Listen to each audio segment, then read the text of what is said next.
cross-examination may either exceed the scope of the terms of reference or proceed on an interpretation of the terms of reference that is ultimately not adopted. And that would be unfair to the witness and unhelpful to the panel. In these circumstances, I respectfully submit that it would be preferable for the scope of the terms of reference 3.1.2 to be clarified or necessarily amended before cross-examination proceeds further on that aspect. In those circumstances, and reserving the right to recall and cross-examination, those would be my submissions on that aspect. Thank you, Counsel. You are aware that the terms of reference constitute a charge or charges against Advocate Chauke, correct? Yes, Madam Chair. He is called to answer the terms of reference as they are, and nothing can be implied on these terms without a proper amendment. I think this is a very basic principle in criminal law. We are not in a criminal law zone, but we have to bear in mind the prejudice that may emerge from a broader interpretation. If you are inclined to do that, as was suggested by Advocate Batoi, an amendment was sought in a substantive application. We made a ruling and recommended to the President that there is no merit in the application, but of course, the power to amend the terms of reference reside with the President. If he decides to amend the terms of reference, then the terms will be amended, then you can then proceed on the basis of the amended terms. Without the amendment, we have to proceed on the basis of the terms of reference as they stand. This is our view, and we suggest that you reserve your right to further cross-examine Advocate Chauke in the event the President decides to amend the terms of reference.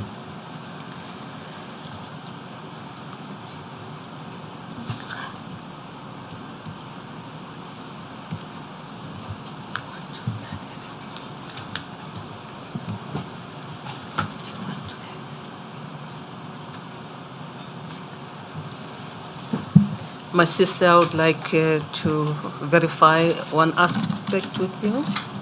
Thank you, Chair.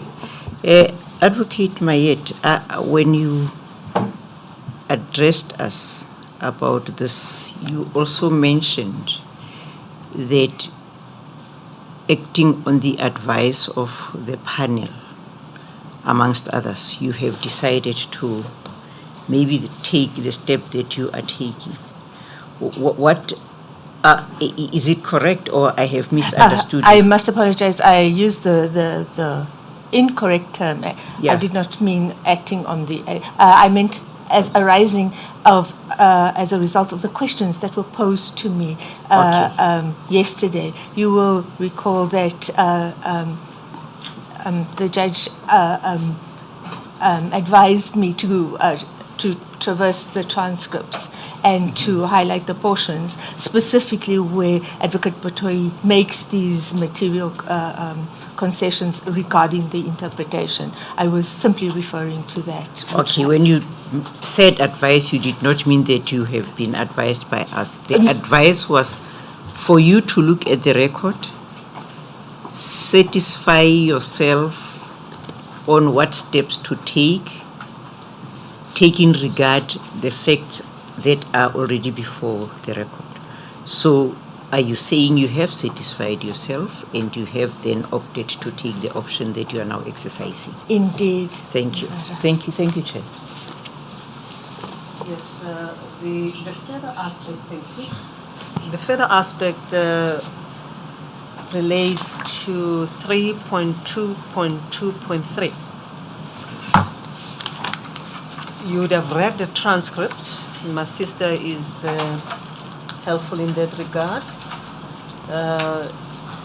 She is bringing to my attention that which transpired on the 27th of November 2027 when Advocate Batoyi was on the witness stand. I asked her some questions and then she conceded that in relation to that clause, that term, the discontinuation of the criminal proceedings as reflected in term of reference 3.2.2.3, that clause means it refers to the withdrawal of the matter prior to the referral for inquest. That being the case, it doesn't appear to me that we can proceed also with your line of questioning as you did yesterday in relation also to term of reference 3.1.2. That is open code, the failure to continue with the charges. I think these two clauses can be read together, and without an amendment, it doesn't seem to serve any purpose to call witnesses to testify about which the SCA has pronounced upon. Some of these matters are matters for argument. We can deal with them later when you file submissions. That said, you may proceed with your cross-examination. Thank you, Judge. In light of my submissions, I reserve the right to further cross-examine Mr. Chauke in the event that the clause is amended, but at this point, I have no further questions.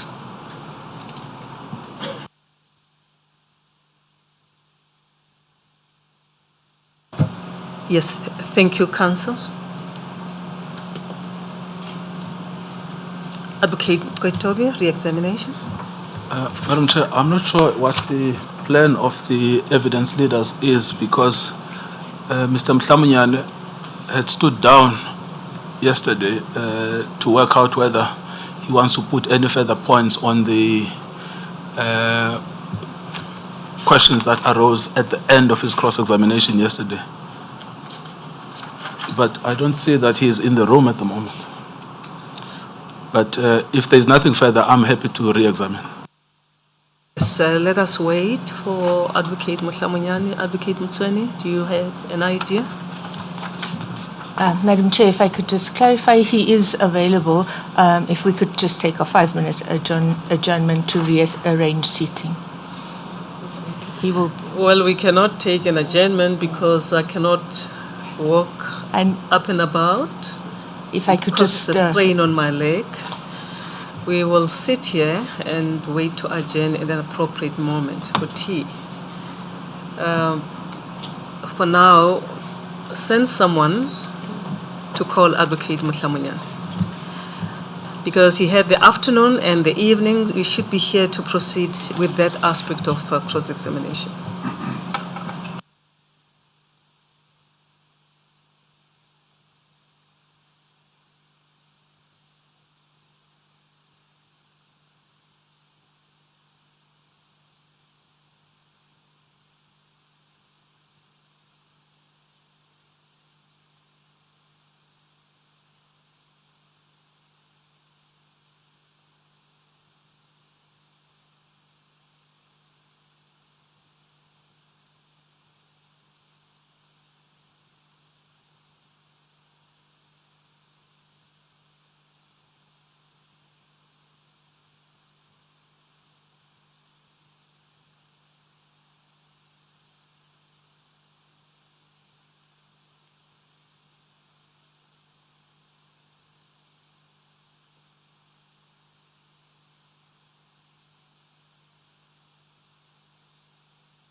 Advocate Mutlamunyane. Thanks, Madam We Chair. asked that you be called because when we adjourned yesterday, you reserved your right to further cross-examine the witness in relation to certain aspects that you raised.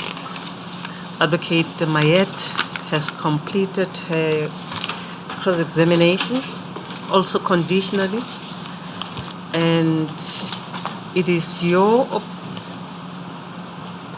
chance to proceed now with the further questions to the witness before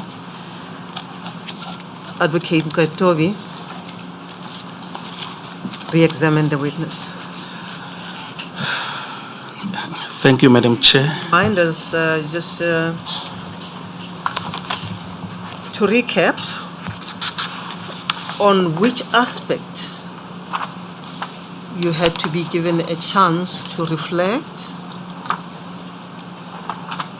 and further cross-examine the witness. Do you remember? Yeah, I remember that we were dealing with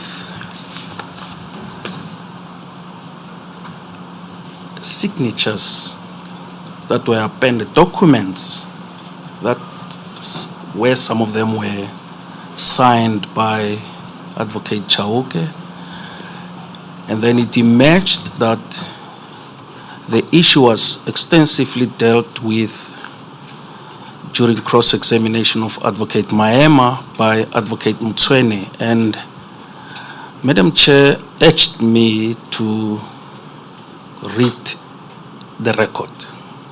I've indeed read the record, and Advocate Mtsweni dealt extensively with that issue. I will not deal extensively with the issue. I have about 2 or 3 questions, but it was illuminating for me to go through that record.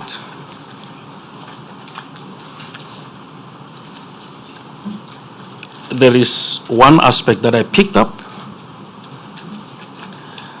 but in the course of my cross-examination, I will refer to it.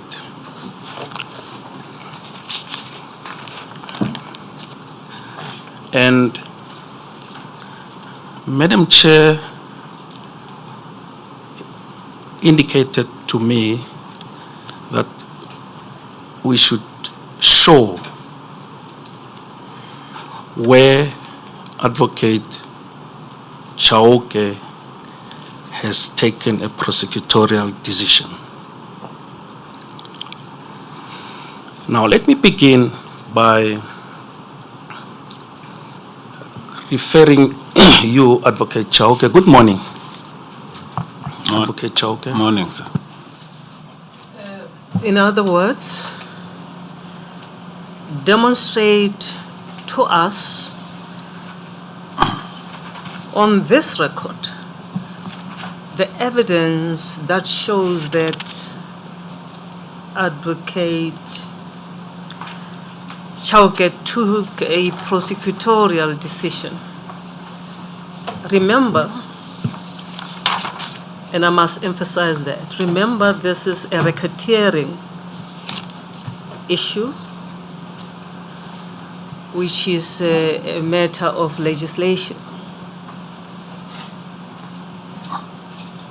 In terms of the law, the act, POCA, only the NDPP is seized with the power to issue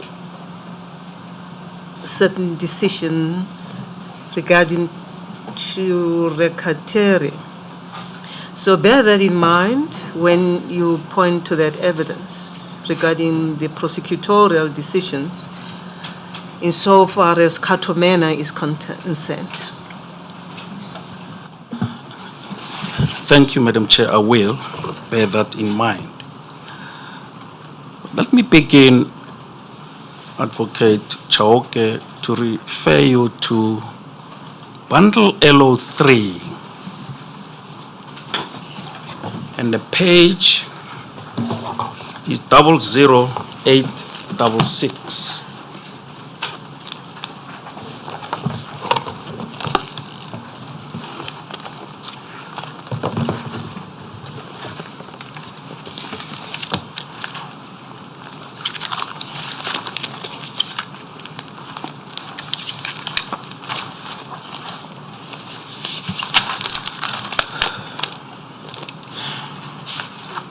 Be helpful if you call it what it is. It Legal is- Opinions, Volume 3, and then refer to the pages. It is LO3 Thank you. where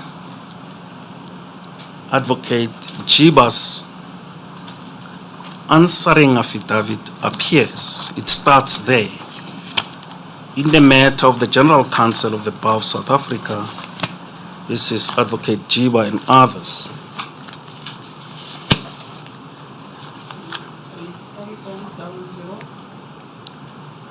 866.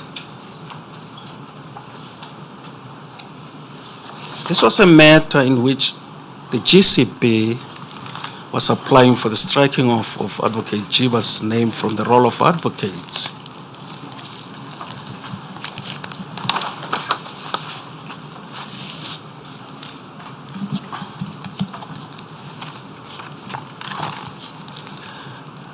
Now, let me begin by referring you to page 00868 and specifically go to paragraph 201, which Yes, you are there? Yes. Which I propose to read into the record. It says, this matter involved an application to review and set aside the decision taken by me to issue the authorizations necessary to prosecute Boysen in terms of poker. Boysen was charged with 7 counts, only 2 of which were poker related and therefore required written authorizations. On 17 August 2012, I approved the applications for authorizations in terms of Section 2.4 of POCA in respect of contraventions by Boysen of inter alia Sections 2.1e and f of POCA. These charges related to racketeering offenses. Boysen was, however, also charged with other offenses, including 2 counts of murder, 1 count of unlawful possession of a firearm, one count of the unlawful possession of ammunition and defeating or obstructing the course of justice, unquote. Now, you will agree, Advocate Chauke, that it is common cause that on the 17th of August, 2012, Advocate Jiba issued the POCA authorizations. Yes. Section 2.4.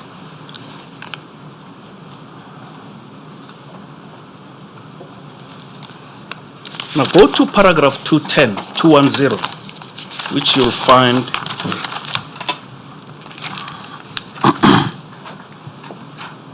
on page LO 00871.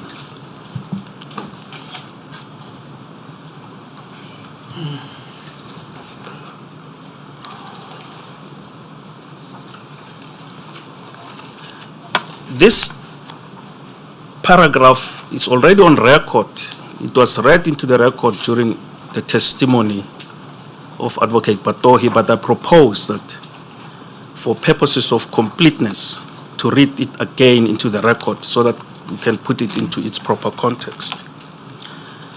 It says, following the consultation, the prosecution team agreed that Advocate Chauke, as the DPP in charge of this matter, would be the liaison person between Advocate Waters SC team and the prosecution team, and would provide the Waters SC team with all the facts and evidence in the dockets necessary from the prosecution team to prepare an answering affidavit to be deposed to by myself on behalf of the NPA. I refer the court to the confirmatory affidavit of Advocate Chauke filed herewith. Now, an issue arose as to which matter was being referred to. You will agree that this matter that is being referred to in paragraph 210 is the Boysen matter, the review Boysen matter. Not so? Yes. Now, paragraph 211 says that the holders team then prepared the answering affidavit, which was finalized by Advocate Chauke and which I signed. You agree you finalized it? Yes. You can only finalize an affidavit if you are intimate with the facts. Yes. Not so, Advocate Chauke? Yes. And Advocate Jiba says you were in charge of the matter. Yes.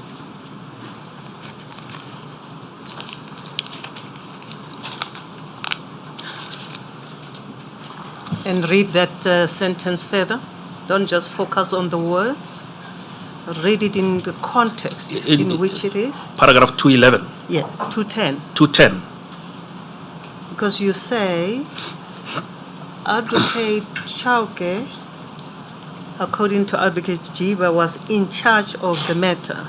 And the answer is yes. And I'm saying to you, do not focus only to those words. In paragraph 10, I think you have to read it in its context. Read further. Advocate Chauke, as the DPP in charge of this matter, would be the liaison person between Advocate Waters SC team and the prosecution team, and would provide the Waters team SC with all the facts and evidence in the dockets necessary from the prosecution team to prepare an answering affidavit to be deposed to by myself on behalf of the NPA. Before you proceed, counsel, you are correct that this part of the record was dealt with during the testimony of Advocate Batoi. Actually, these paragraphs were read into the record, if you remember. And her focus was in those words that Advocate Chauke was in charge of this matter. This was with the view to support her proposition that Advocate Chauke was just not a mere coordinator. So just bear that in mind. I will, Madam Chair. Proceed.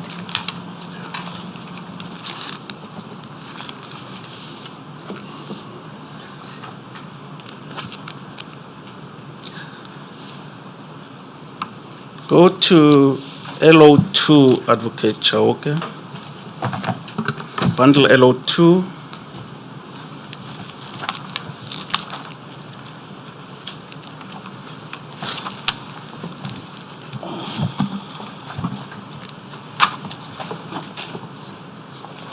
And specifically on page 00297.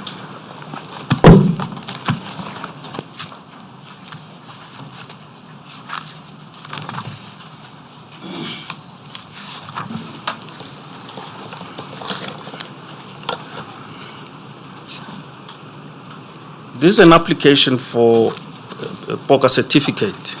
You see that? Yes. It has been extensively dealt with by Advocate Mtsweni when he was cross-examining Advocate Maema. Yes. It's in your name, Yes. but it's unsigned and it's dated 10 July Yes. 2012. Yes.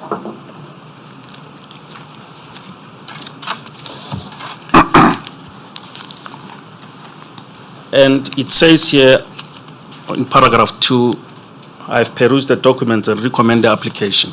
Yes.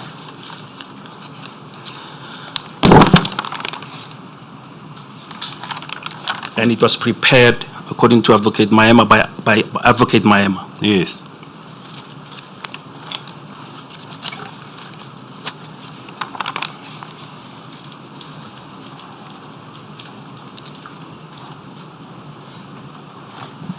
Go to LO3.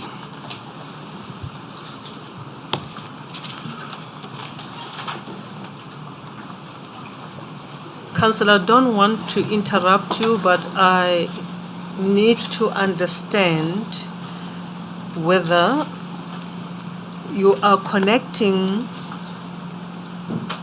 the contents of paragraphs 210, 211, and this part of LO3 that you've just referred to. Yes, I'm connecting them, Madam Chair. Yes, thank you.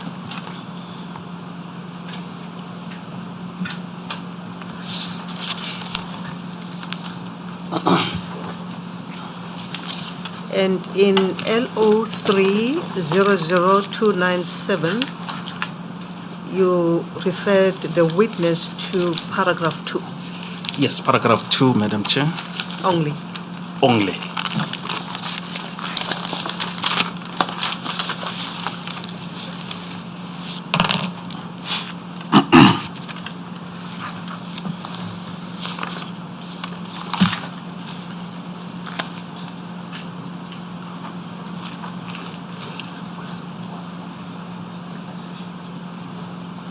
Thank you. Proceed. Go to page LO 00665.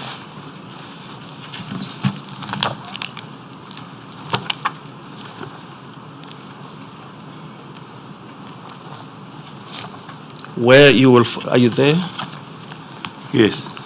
It has already been dealt with, but I'm not going to be very long on it. You have admitted that it is your signature Yes. that appears on this document. It's an application for authorization in terms of section 2.4 of POCA. Yes. And you also said in paragraph 2, I've perused the documents and recommend the application. Where do Sorry, you get Council, that? Beg your pardon? Which volume is that? LO3, Madam Chair. LO3. And the page is LO 0065. 00665.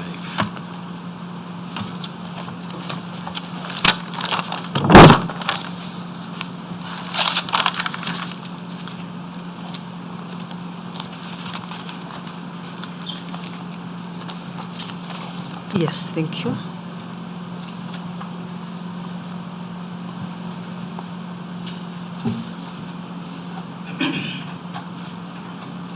You have appended your signature on this document. Yes. It's common cause. Just place on record what this document is. The document, Madam Chair, is an application for authorization in terms of the provisions of POCA, addressed to Advocate Jiba, the then acting NDPP, and it's dated 15 August 2012. And it's signed by Advocate Chauke. It is addressed to Advocate Jiba by Advocate Nogo Mashilo and Yes. is signed by Advocate Chauke. Advocate Chauke. Yes.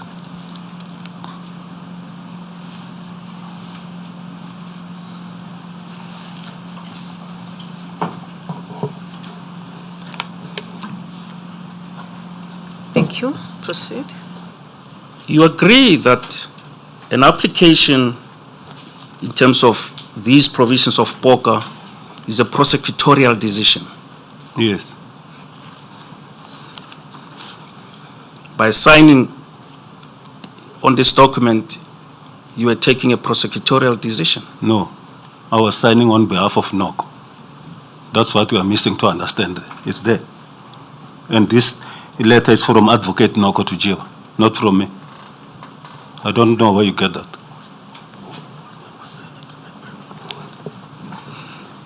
Who prepared this document? Advocate Mayem.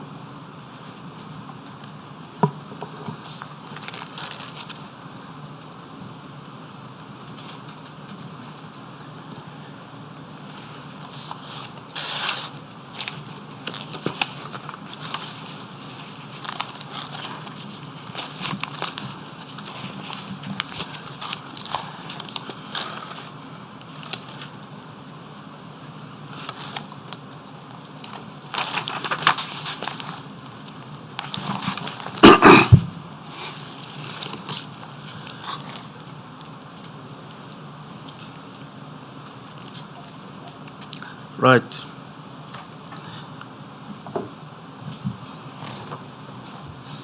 On page 73 of the record, of the transcript, through to 74,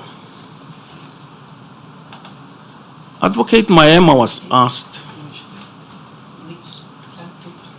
day 30 transcript, dated 20 February 2026.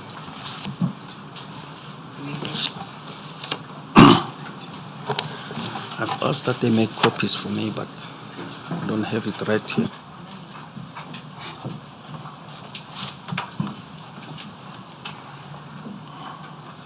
It would have been easy if you had warned us about the documents that you're going to use so that the researchers could prepare them timelessly.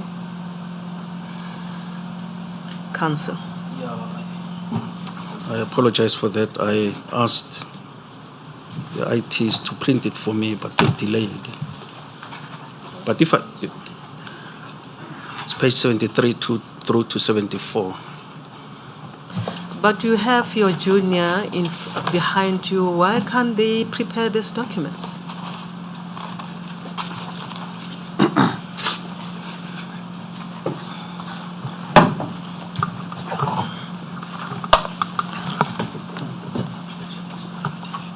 The IT team makes documents available online, and advocates, attorneys, and especially juniors must make sure that you have these documents.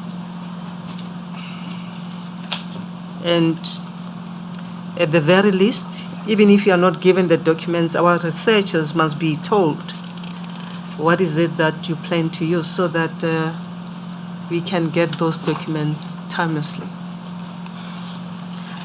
That would be helpful, Counsel, if you were to go that route.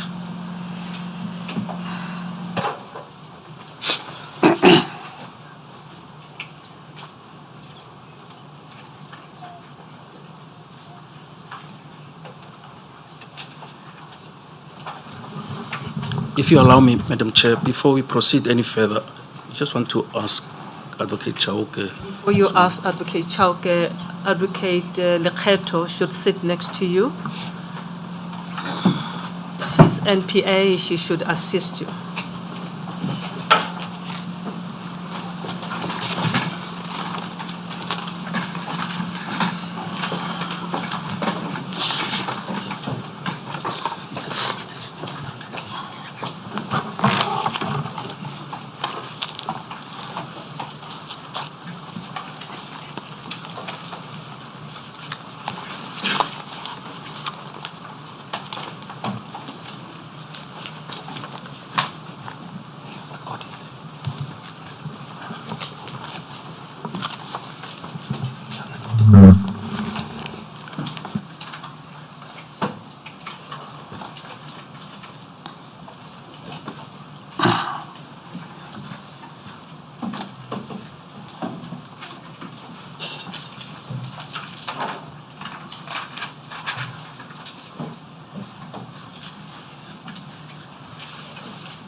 Advocate Mutlamuyane, you were going to ask Advocate Chauke a question before I interrupted you. You may proceed.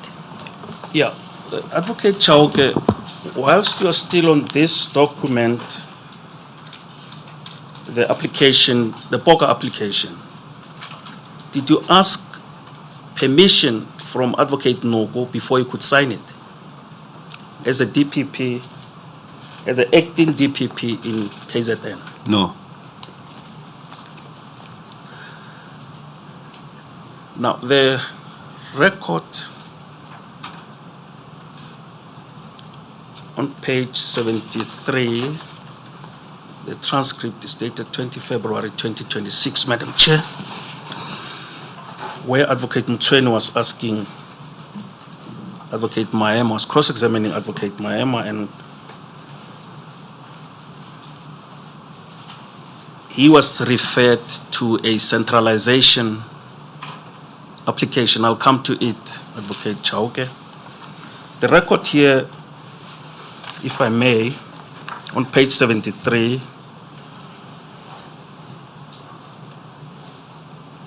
one, two, three, four, fifth line from the bottom, Advocate Mtweni says, Advocate Maema, that is an application for centralization of charges in terms of section 111 of the Criminal Procedure Act. Do you see that, Advocate Maema? That is correct, Chairperson. Advocate Mtweni, yes. Now you would agree with me that the centralization is part of the prosecutorial decisions. Advocate Maema says, that is correct. It is ancillary there too. Advocate Mtweni, yes. Now what you see there, you see a document dated 15 August 2012 addressed to Advocate Jiva from Advocate Chauke. Do you see that? That is correct. Now the point that I want to make is the following. Go to LO3, bundle LO3, LO 00843.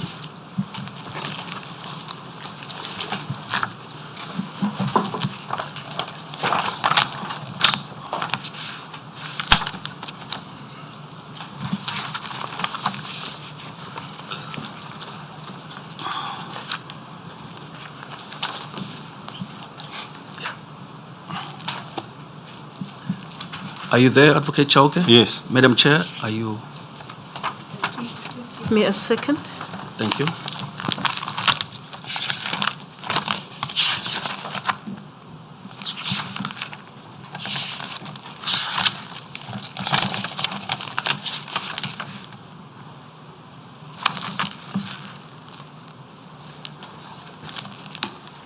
Thank you. Thank you, Madam Chair.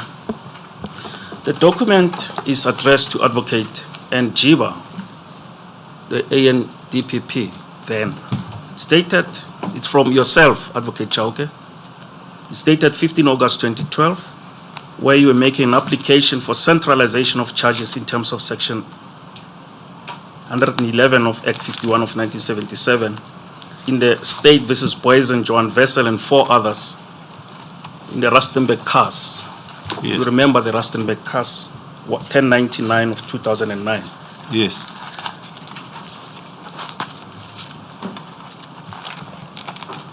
Now, go to page LO 00846, where your signature appears. Yes.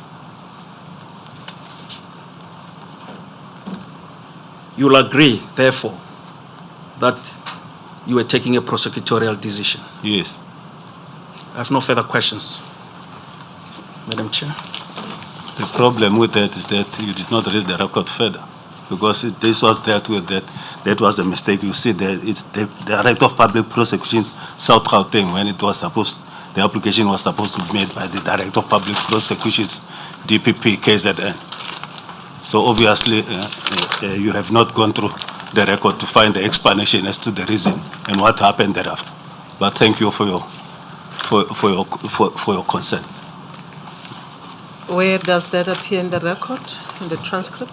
If we go through where Advocate Mayema was testifying when he was before this panel, where he dealt with and then gave an explanation that was a mistake and that mistake was corrected. I can just maybe get some time and again go through the record so that I can get the actual page.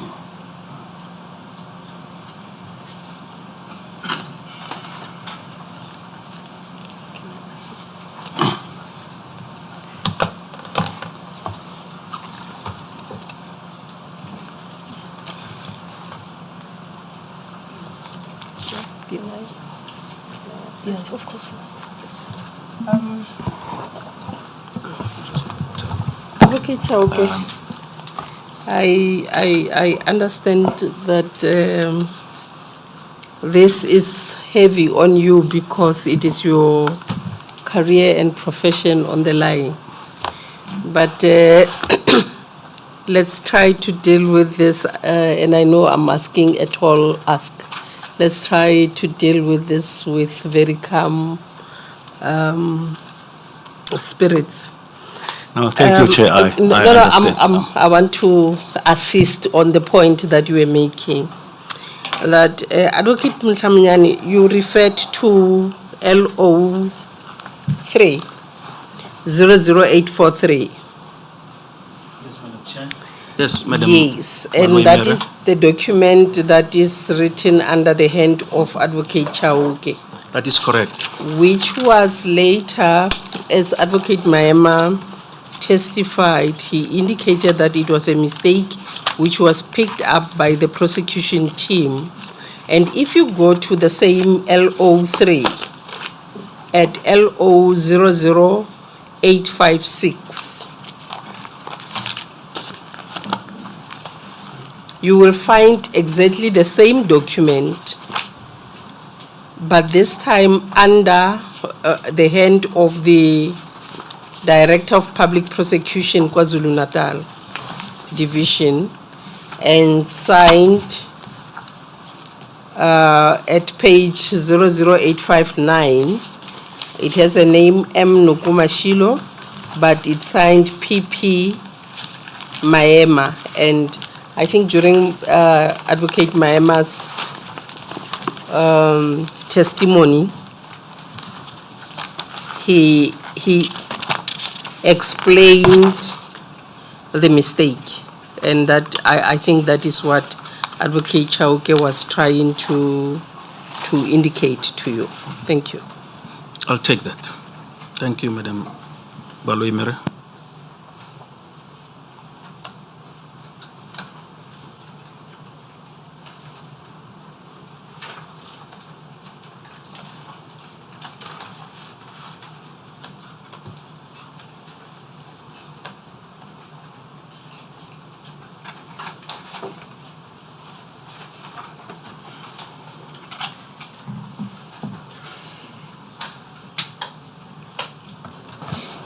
Yeah, that memo, that covering letter that Advocate Mohlamunyane has asked you about, you say that you signed without having obtained consent or permission from Advocate Noko.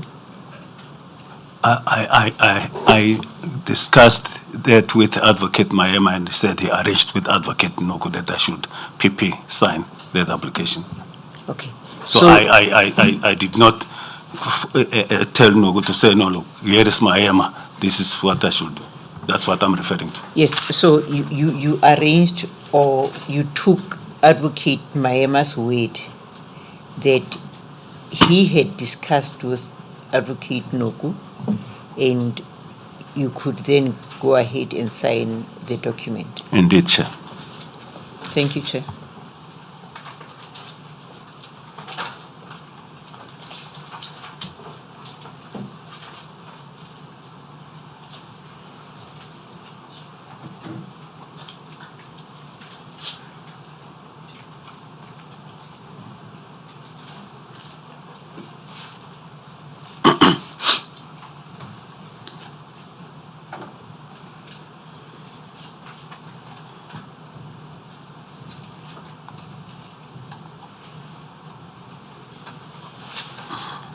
My sister, Advocate Baloy SC, is directing me to the part of the transcript, thankfully to her,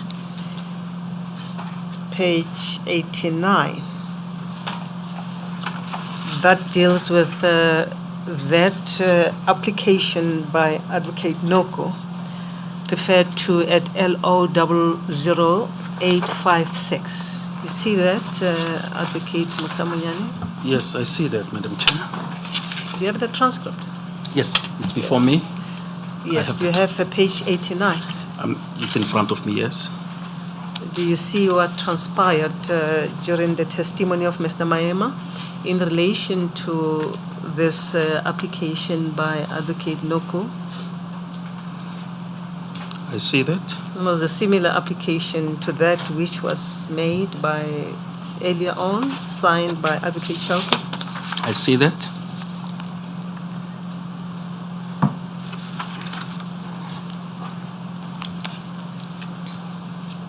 And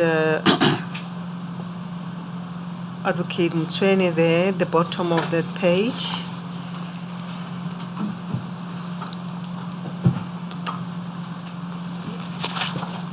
Is addressing us, and he refers to LO 856. The application is now made in the name of Advocate Noko.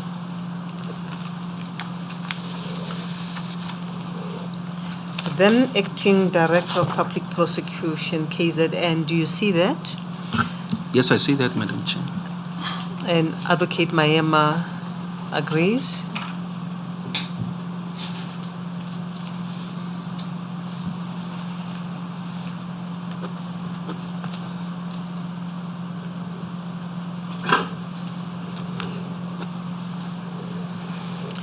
And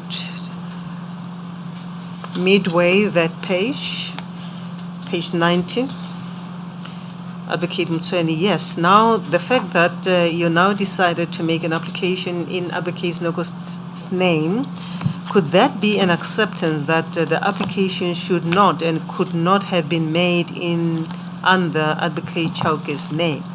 Well, I agree with you. What we realized that even irrespective of us being based in the DPP South Gauteng, the application has to be made from the office of Advocate Noko. You see that? Yes, Madam Chair.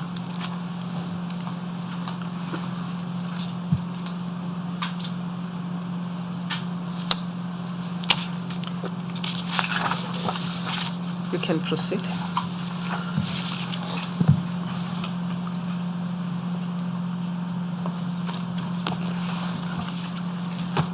I said I have no further questions to put to the witness. You, I'm done. you do not Yes. have further questions? No further questions, Madam Chair. I'm done. Yes, thank you.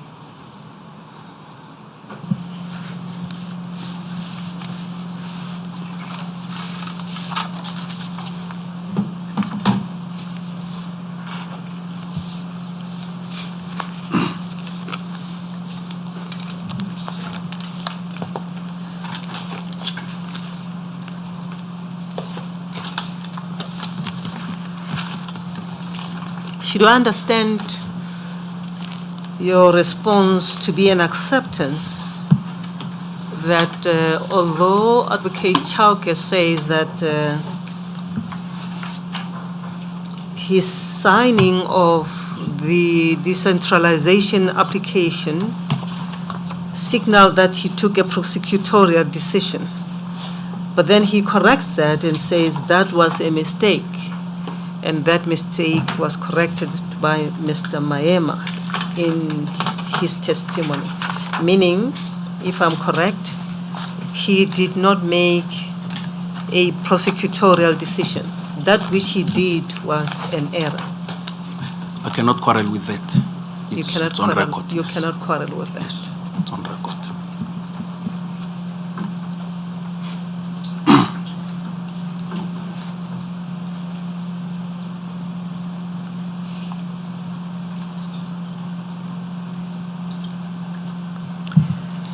This exercise sought to demonstrate that there is evidence that Advocate Chauke took a prosecutorial decision. Now, with this answer, it means there was no evidence, or there is no evidence in the record showing that Advocate Chauke took any prosecutorial decision. Is my understanding correct? Yes, it is correct. Is correct. Yes. Yes, thank you. Madam Chair, Let me just ascertain from my sisters whether they have any questions. Yeah, just one clarity.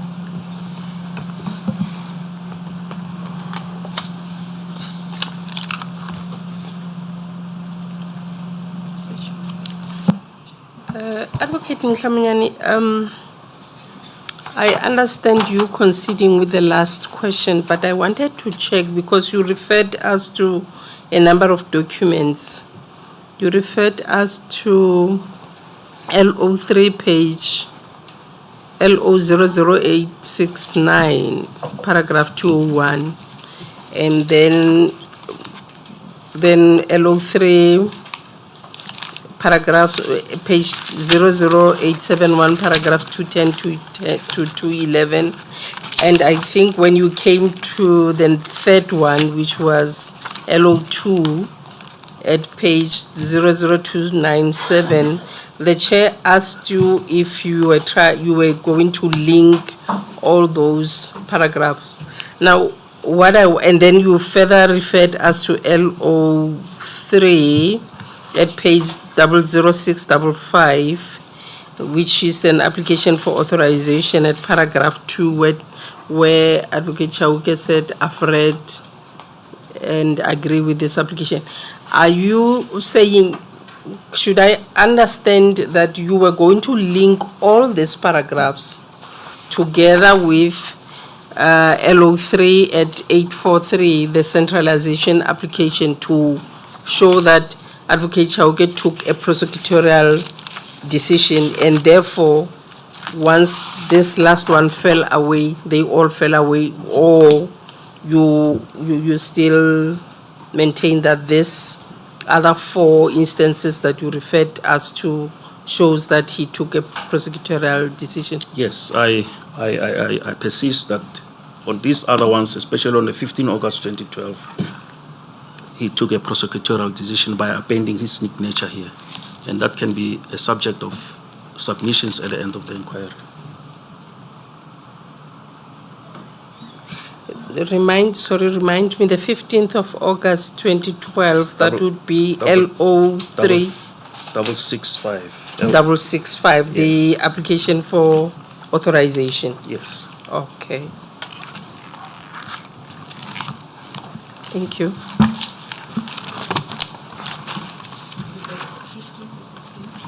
15 August, Madam Ramakaha, and 2012. The page is LO 00665.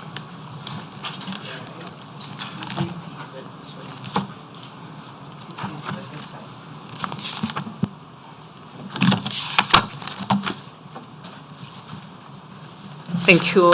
You may proceed to re-examine the witness, Advocate Badu.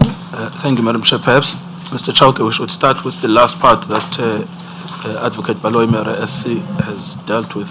Yes. If I could ask you to look at the transcript at day 30, 20 February 2026, at page 154.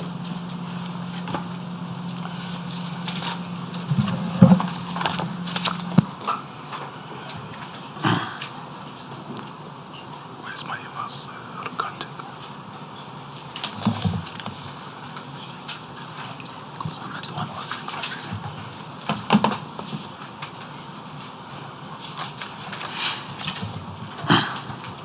Where does it say it was a mistake?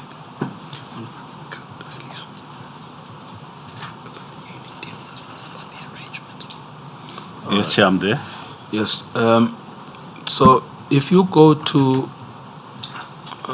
this page, doesn't look like it has lines. No, it doesn't have lines.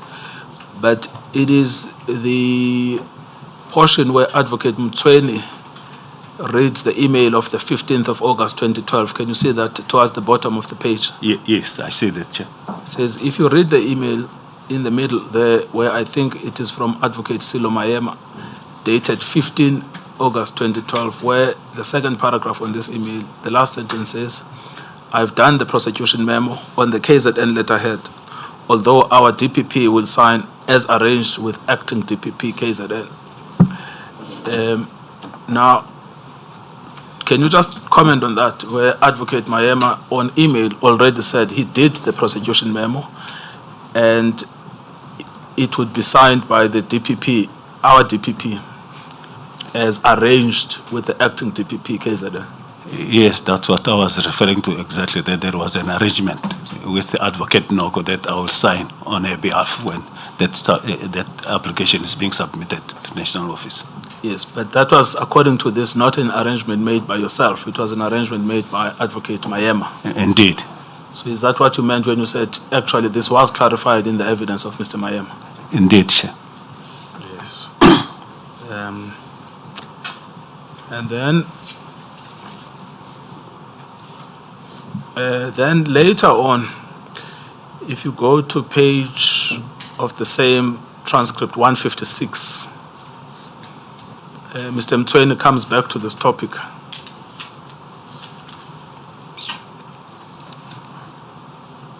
Are you at 156? I'm at 156. Yes, towards the middle of the page where it says Advocate Mtsweni, starts with yes, Advocate Mayema. Yes. Yes, can you say that? Yes. Now, Advocate Mtsweni says yes, and then poses a question to Advocate Mayema. He says, Advocate Mayema, do you recall earlier when we discussed the centralization application? Remember, there was a first one that was done by Advocate Chauke in his name, and that you said it was prepared by yourself. And then Advocate Mayema said, that is correct. Can you see that? Yes.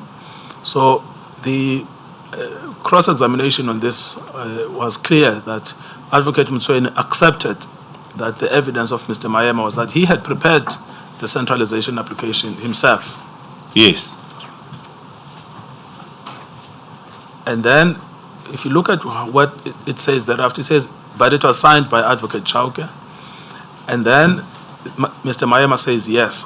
And then it says, and then on the 28th of August, you prepared another centralization application. Advocate Mayema says yes. And then he says, and this time signed by you. And then he says signed PP. And then he Yes. says, and that this signature was in terms of the arrangement between yourself and Advocate Noko. Then Mr. Mayema says, where I would sign on her behalf, I would PP yes. And then Advocate Mutweni says, yes, and that arrangement would have been struck between yourself and her directly. And then Mr. Mayema says, yes, that is correct. Mr. Mutweni says, no, not through Advocate Chauke. Mr. Mayema says, no. Can you see this? Yes. Yes.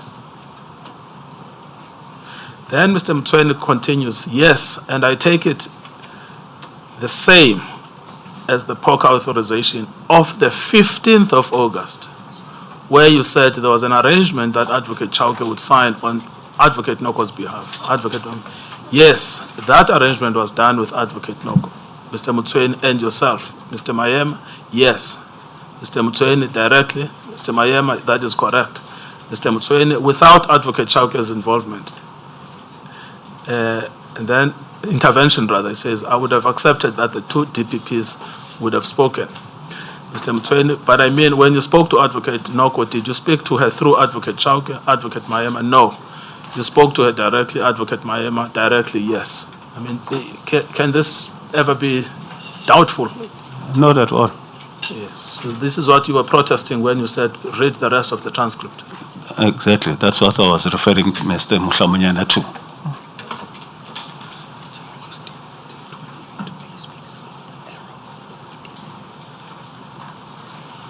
Yes. Okay. The same point, I read to you the cross-examination bit, but it appears that this point was dealt with also in the evidence in chief of Mr. Mayema. On day 28, page 191 of the transcript, 18 February 2026. Page 191, Madam Mahar.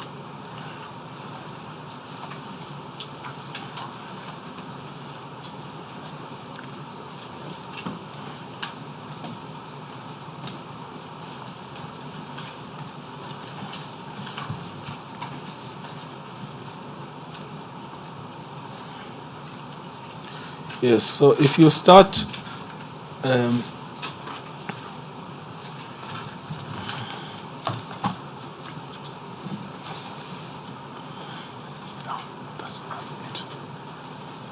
at the where the page starts, which is the question from myself, I say it seems this email in particular discloses at the time that you yourself have drafted the letter and made a decision to do it in the name of Advocate Noko.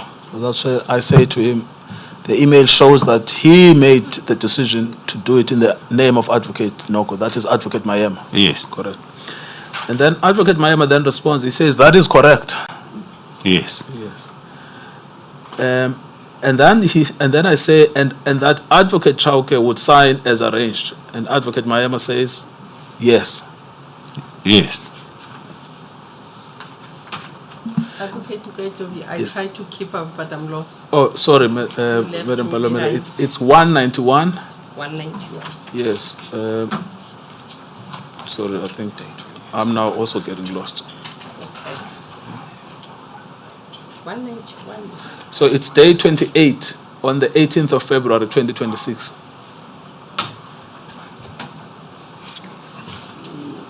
I've got the wrong files. Oh, apologies.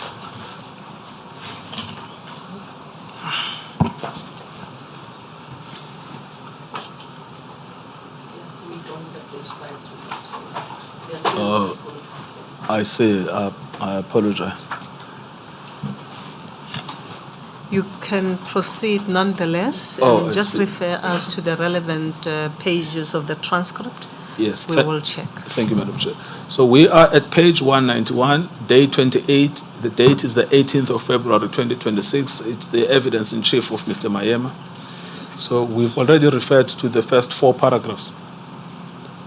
And after line 10, I think this is line 10, 11, 12, 12th line, where Advocate Mayema says, well, firstly, perhaps let's deal with the question. So I say to him, so does this explain then that this document that a big issue has been made out of, which is the fact that Advocate Chauke has PP'd it with the arrow, that is its source, Then Mr. Mayema says, Chairperson, he had PP'd it because we anticipated we were going to court the next week. Otherwise, what would have happened is that I would then have to carry all these documents, travel to KZN, wait for the DPP, and then engage with the DPP there. When we have a DPP in the South Gauteng office, it would have been more convenient that Advocate Chauke signs, and then it gets transmitted to the National Director. Yes. Yes. So that was the evidence in chief, which seems to have been repeated in cross-examination. Yes. Yes, and this is what you were referring to when you said, please can you look at the transcript as a whole? Indeed, Chair. Yes. Now then, to come back to the original question, remember the original question was, show us where Mr. Chauke makes prosecutorial decisions. Yes. Yes. What do you say about this now that we've gone through the transcript? There is none. That has not been shown to me until now. Yes. All right. So your answer when you said, did you make a prosecutorial decision, and then you said yes, and then the cross-examiner says, okay, well, I have no further questions. What do you say about that? No, that's why I thought it was a misunderstanding or an omission on the part of the evidence leader not to get through to the explanation, because I was answering as a principle to say if that is what has happened, I would have made a prosecutorial decision. That's why I said yes. Yes, all right. But given the evidence that has now been shown, is it what do you say to that answer? Yes, that's why I was explaining that that was a mistake, that my letterhead was used and I signed there, because that was discovered the very same day that was a mistake, and it was corrected by Advocate Mayema. Yes. And but does this come part of this? Because I dealt with this with Mr. Mayema, that they worked with you from a position of trust. They put documents, you don't question them because you trusted the way they were doing things. Yes, indeed, Chair. And then when they find a mistake, they also own up to it. It's not as if they're hiding it. It's owned up and then it's corrected. Indeed, Chair. Yes, and this whole thing was also explained by Advocate Mosin.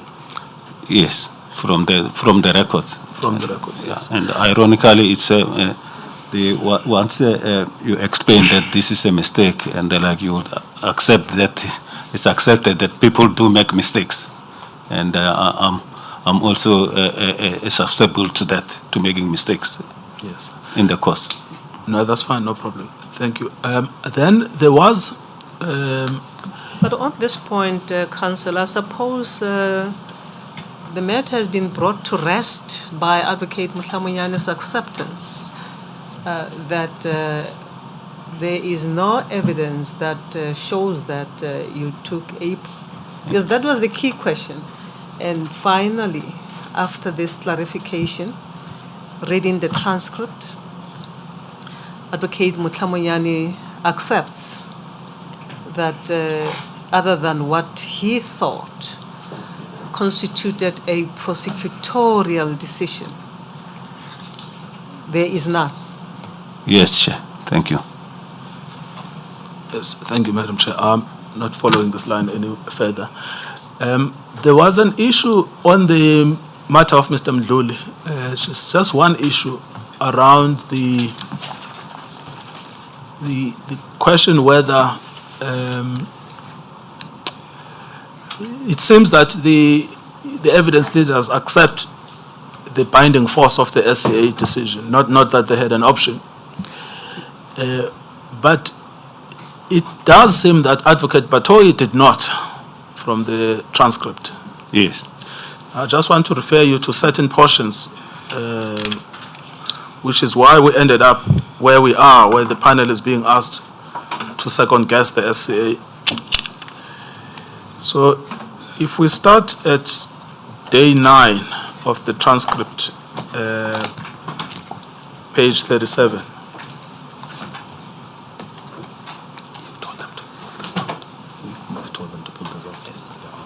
Apparently the instruction, well, the request was made that for this to be pulled out.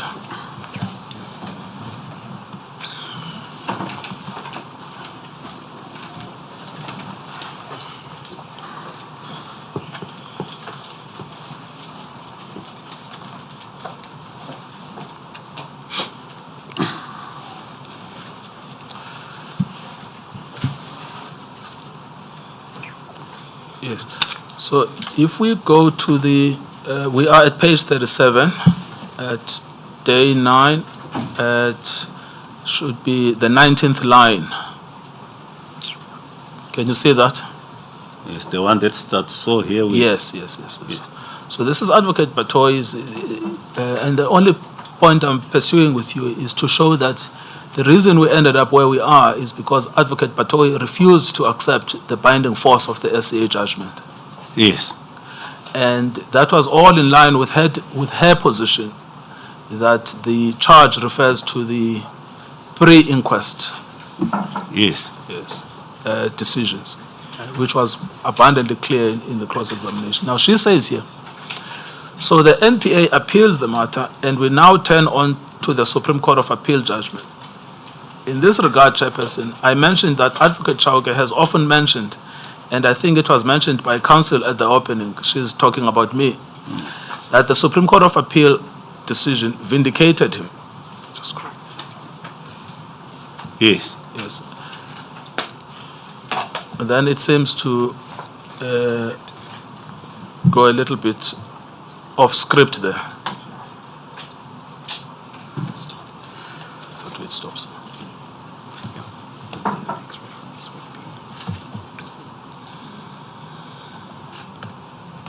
Where did you start reading, counsel? At, That is page 37? I think it is in the 19th line, Where? where it says, so the NPA appeals the matter. Well, perhaps, Madam Chair, what would be helpful is to read. Shouldn't you start maybe a little bit up Yes, I think so. to give it proper context? Yes, I think so, Madam Chair. So if you look at the full sentence of, the full paragraph of Advocate Batoy, so the question is from Advocate Mutlamunyane, who says, you may proceed to deal with what Advocate Chauke ought to have done after the receipt of this judgment of Mafij. Then she says, so here we have a really strong judgment that supports the prosecutors who recommended a prosecution. The reinstatement of the matter is ordered. However, in these circumstances, Advocate Chauke does not do that. Instead, he decides to appeal the Murphy decision. The question is why, given everything that had preceded in the inquest and in the Murphy review application and the decision.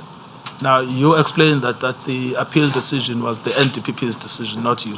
Yes. Yes. Then in that condition, she then says, so the NPA appeals the matter, and we now turn to the Supreme Court of Appeal judgment.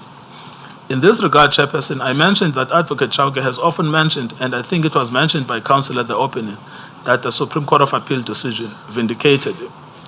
Now, in this inquiry, this current inquiry, you've heard for yourself that the evidence leaders accept that the SCA judgment exonerated you. That's their term, not vindicated, but exonerated you. Yes. Yes. Now, there's another portion where she is clearer that she doesn't accept that the SCA decision exonerated you.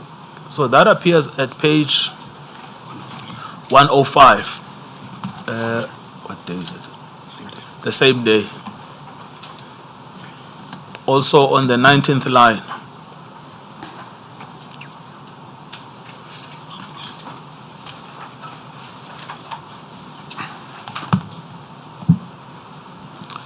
Yes, remember that earlier she had complained that there was an appeal against the judgment of Judge Murphy.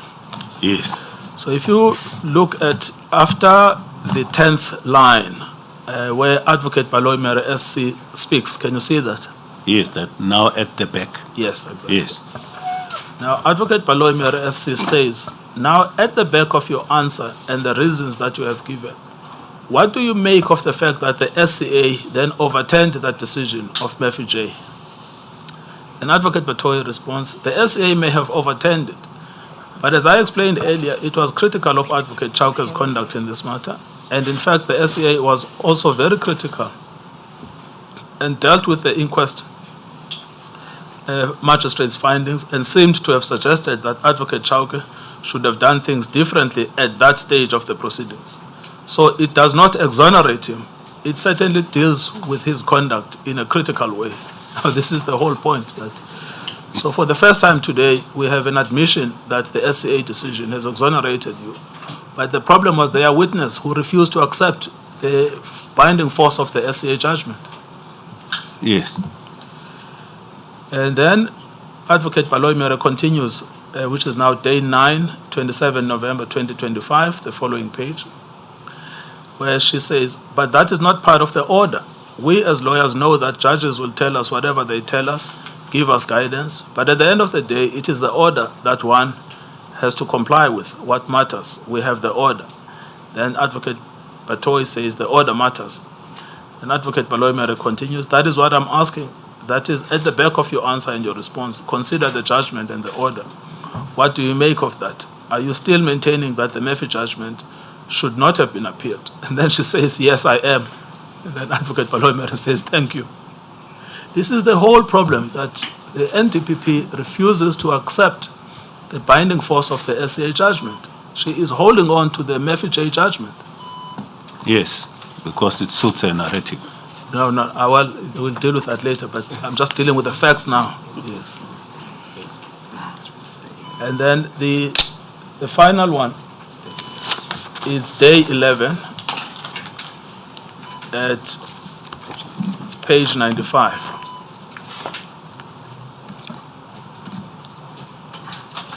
Day 11 is the date is the 3rd of December 2025.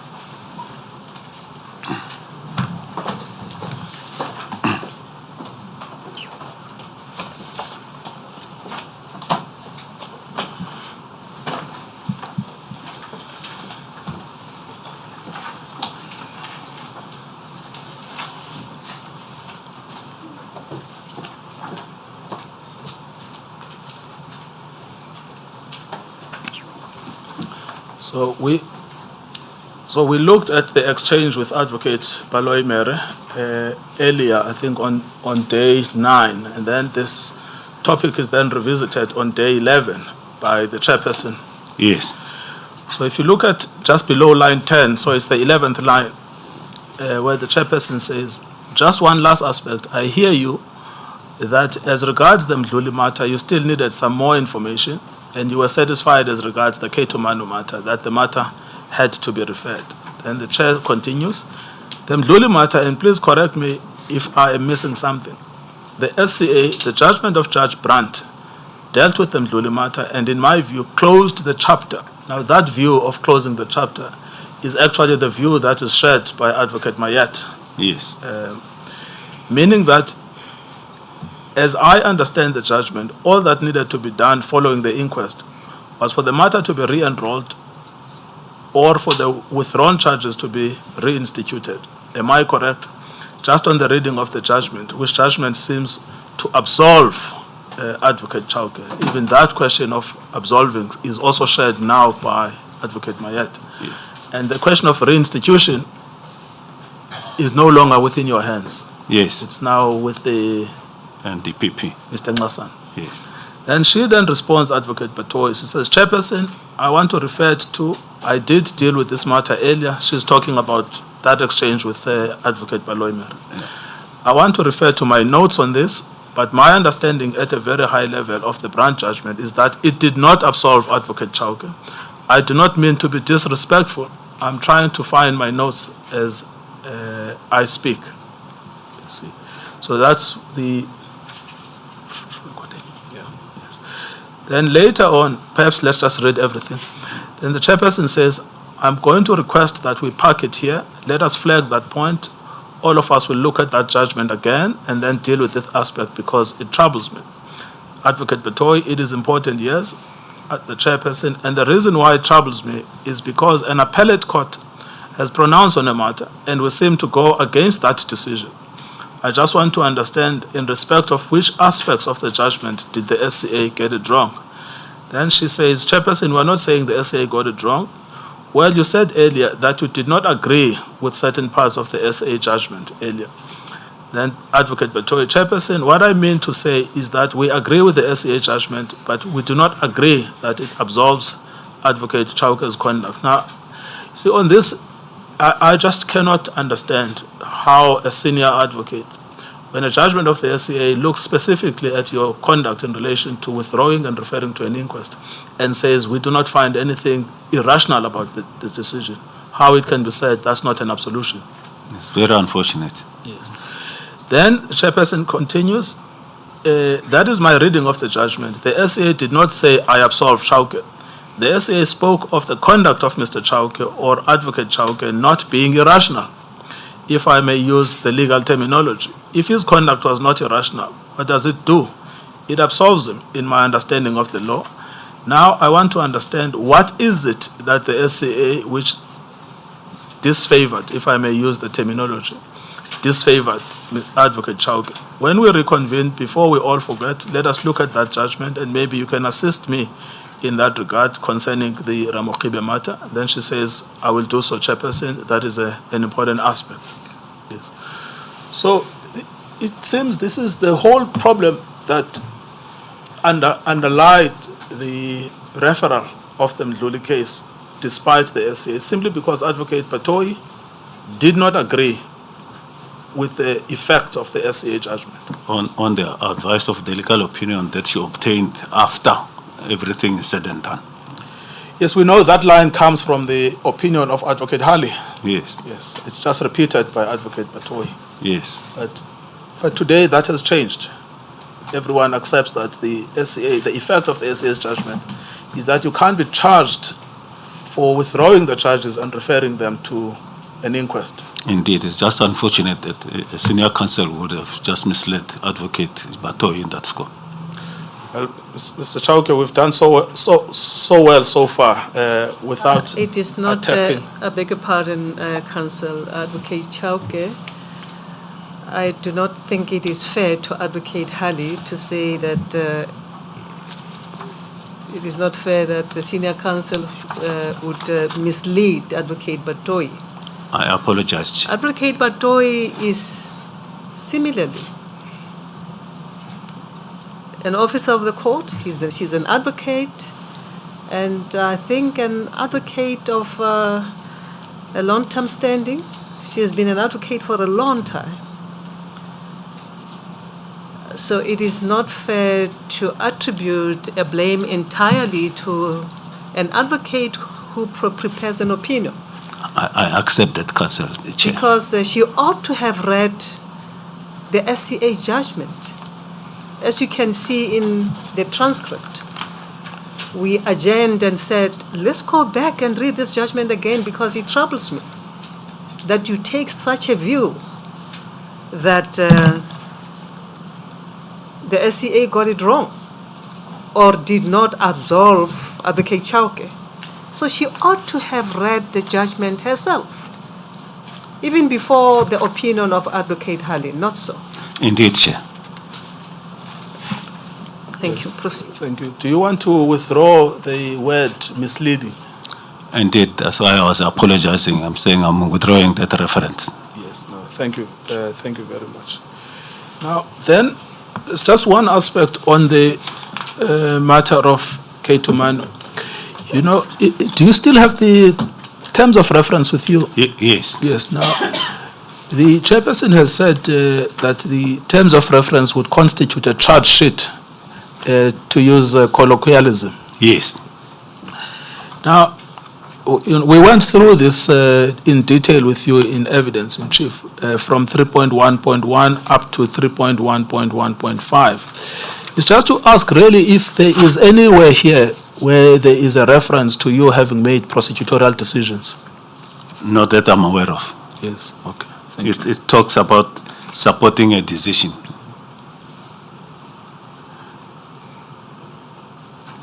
Yes, I understand that, but that's about these memorandums we've gone through. The racketeering. Yes. The racketeering, yes. Yes, but those are all the memorandums we've been going through. Yes. Yes, but I'm asking specifically whether there is anywhere where you are being taken to task for making a prosecutorial decision. Not at all. Yes, and it would have been open for them if they wanted to charge you with making prosecutorial decision to do that.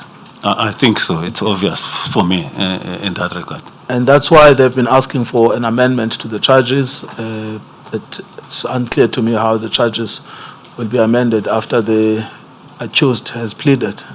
and testified and been cross-examined? It was a face-saving exercise, so that, like I indicated, to throw a bigger net in criminal prosecutions, we say throwing the book at the accused. Yes. Oh, yes, thank you. Do you wish to say anything else? This is your last opportunity before you are excused. Yeah. You do? Okay, I made a mistake there. No, I don't want to hear anything. Yes. Madam Chair, thank you. I have no further questions. Yeah. No, don't answer my question, please. Thank you, Chair. Are you done?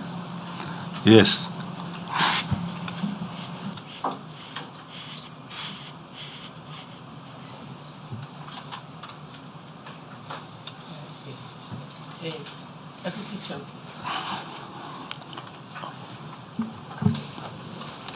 Yeah. Now, if one is to look at the fact that the charge sheet does not include making prosecutorial decisions, if there is evidence that you made prosecutorial decisions, if there is such evidence on record, would it matter and would it have an impact on this inquiry? No. Thank you.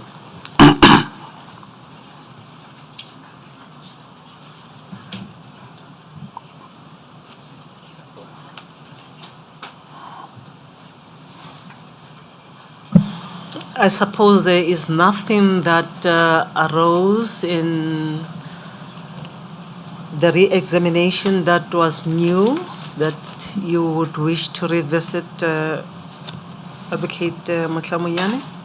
No, Madam Chair, nothing. In that event, Advocate Chauke, thank you. You are excused, Thank you, Chair. at least for now. I heard that I might have to come back. People have reserved their rights. Yes. And should it happen that the President decides on the panel's ruling, otherwise, we may have to re-look at what the President would have done or would have amended, and you may have to come back. Indeed, Chair, I accept. It will be quite something extraordinary, though, but let's see what the President does. I just hope the President will agree with the panel. We are still waiting for the presidential decision. Thank We you, have Chair. recommended, and the powers rest with the President to amend or not to amend. Indeed, Chair. Thank you very much. Yes, thank you. You are excused, and thank you very much for your patience. Thank you, Chair.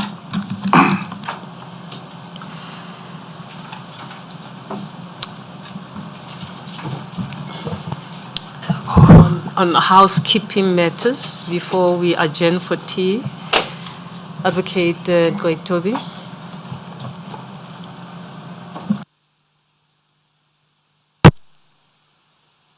Oh, yes, it's now working again. My next witness is General Mabula.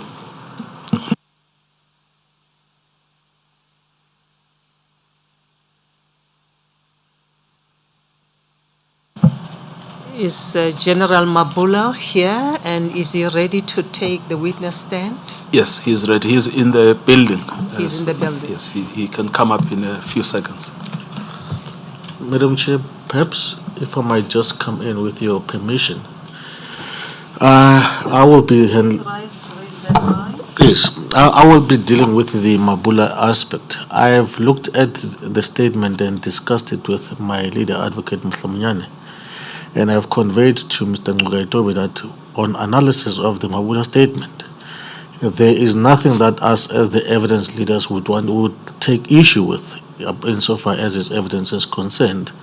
And I indicated to Mr. Nguraitobi that it might be prudent that we just accept his statement, that his statement goes in without any need for oral evidence. Mr. Nguraitobi believes that Mr. Mabula deserves audience, but would ask for the panel's guidance that insofar as the evidence leaders are concerned, we've got no qualm or any issue with General Mabula's evidence, and that his statement, insofar as we would submit to the panel, that it can go in, and be accepted as evidence without the need for oral evidence. But then we are in the panel's hands insofar as that is concerned. Thank you, Counsel. I think that will obviate cross-examination, but it is important that the witness be placed here. We may want to ask him questions. Remember, there is already evidence on record by the previous witnesses referring not once, not twice, to what Mr. Mabula did, or General Mabula did, in relation to the Katomena matters. So it is important that we allow that he comes, takes the oath, and if a need arises, we may ask him questions as a panel. Thank you, Madam Chair. Yes,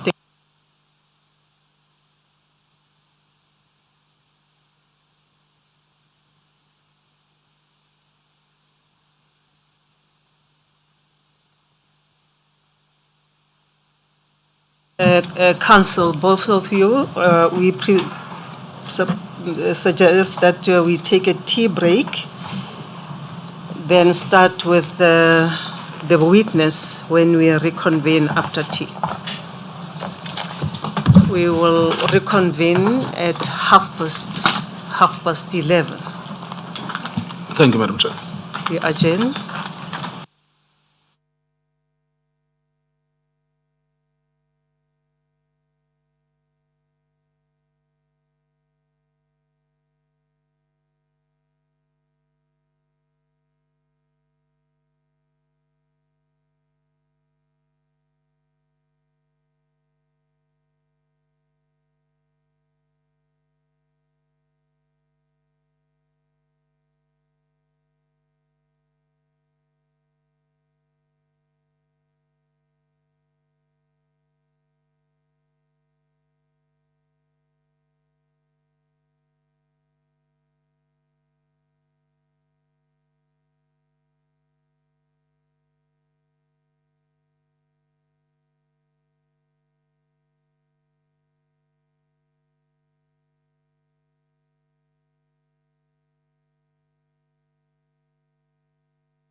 Good day, everyone.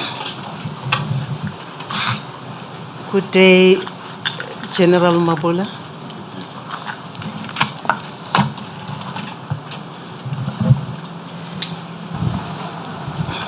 General, do you prefer to take an oath or affirmation? I prefer an oath, Chair. Thank you, sir. Do you swear that the evidence you are about to give will be the truth, nothing else but the truth? If so, raise up your right hand and say, "So help me God." So help me God. Thank you, General.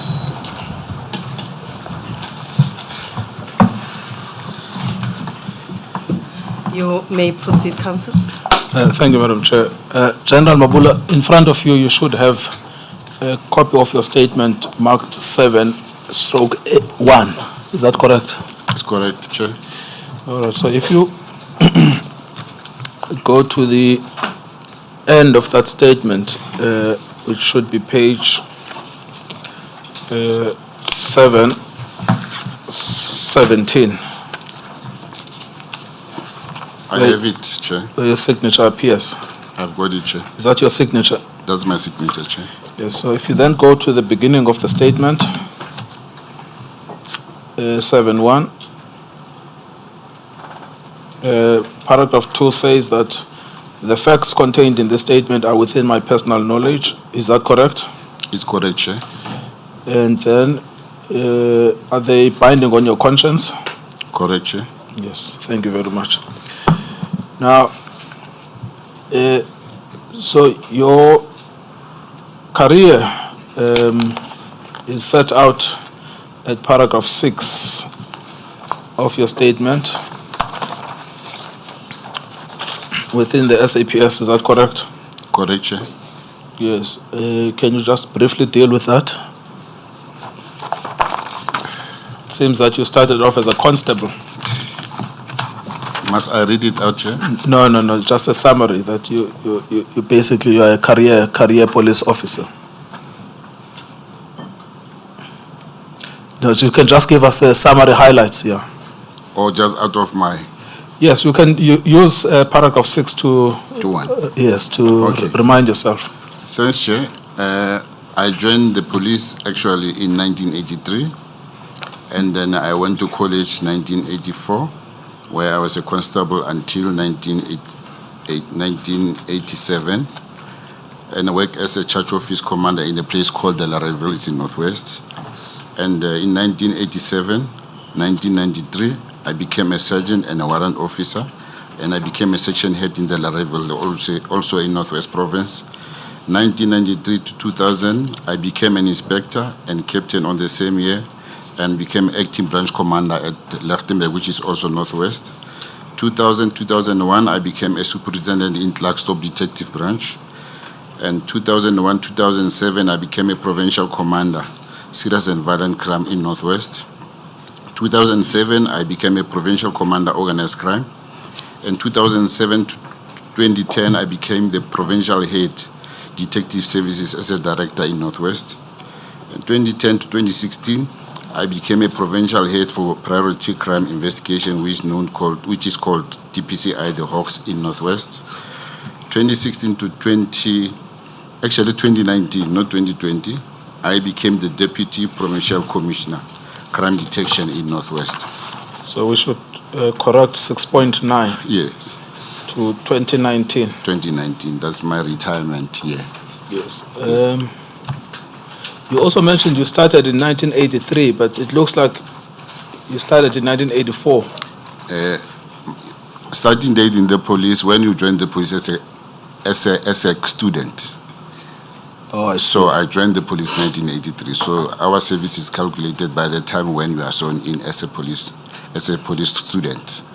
So we should be saying 1983, yes, not 1984. Yes. So 6.1 also needs to be amended. Yes. Okay. All right. Thank you. And then your qualifications, you mentioned that you've got a Bachelor of Technology degree in policing. Correct, sir. And a National Diploma in Police Administration. Correct, sir. Where were these obtained? Technikon SA. Yes. And the University of South Africa. So which one was technical essay? The diploma. I see. Okay. Yes. And then the bachelor's degree at UNISA. Yes, UNISA. All right. And then, so this CV ends in 2019. What have you been doing since then? Since 2019, I'm employed by a private company. Okay. Yes. As a manager. All right. Yes, as a manager, not as a general, as a manager. Mr. General, I see you looking at me. Obviously, you come from my turf, and we are the Northwesterners. Yes. So I see you look at me, you smile. I'm just making this disclosure. I smile because I feel protected, Che. I think I must disclose that I know you. I'm sure you remember me. Yes. Yes, indeed. You may proceed. Thank you, Madam Chair. Sorry, so it ends in 2019. You left the police in 2019? This is correct, Chair. In order to work for a private company? No, it was actually my retirement age. I still feel Southern Police Service is still my home. I see. So it was a retirement, not a resignation. A retirement, yes. And then since then you've worked for the same private company? No, since then I work for the same private company, yes. Okay, and you in the security industry or in a different industry? In the security industry. All right, I see. Is there a reason why you won't disclose its name? I feel safe not to disclose. Okay, yes. That's fine. All right, but there's no reason? No, there might not be, but I feel very much. All right, no, that's fine. Yes. All right. And then you've also undergone extensive training as per paragraph 7. Can you just deal with that?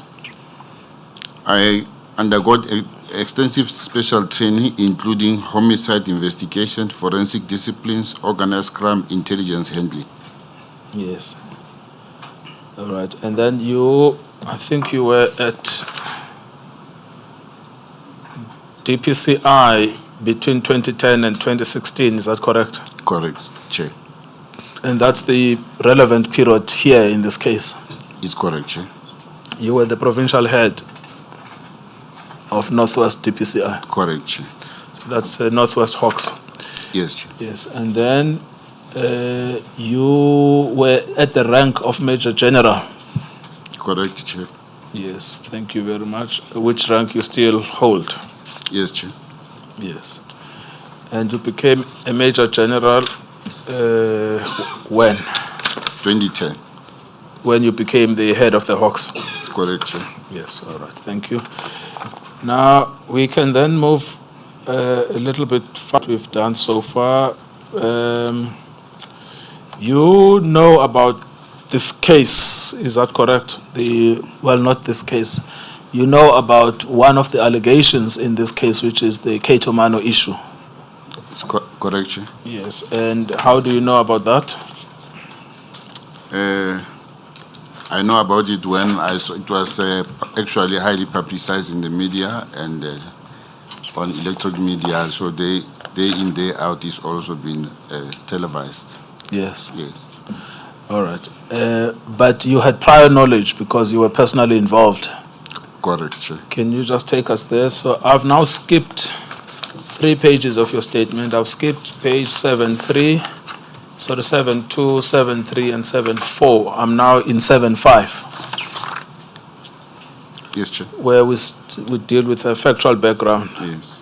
So you can use that, or you can read directly, or whichever approach makes you comfortable. Okay, I'll read. During my tenure as a provincial head of DPCI Northwest, under Lieutenant General Anna Dramat, who was the then DPCI national head, I was actually involved in complex investigations and had reputation of handling sensitive matters. It therefore came to no surprise when Lieutenant General Dramat appointed me on 14 December 2011 to lead a team of investigators to conduct a fact-finding inquiry into allegations against members of Cato Mano organized crime unit in KwaZulu-Natal. At the time, there was a significant public concern, including civil society and human rights organizations, regarding allegations that members of the unit were involved in unlawful killings linked to taxi violence and retaliatory operations. These concerns were amplified by media reporting, including Sunday Times expose published on or about 11 December 2011, which alleged that the unit operated as a hit squad. The article is attached as Annexa NJM1.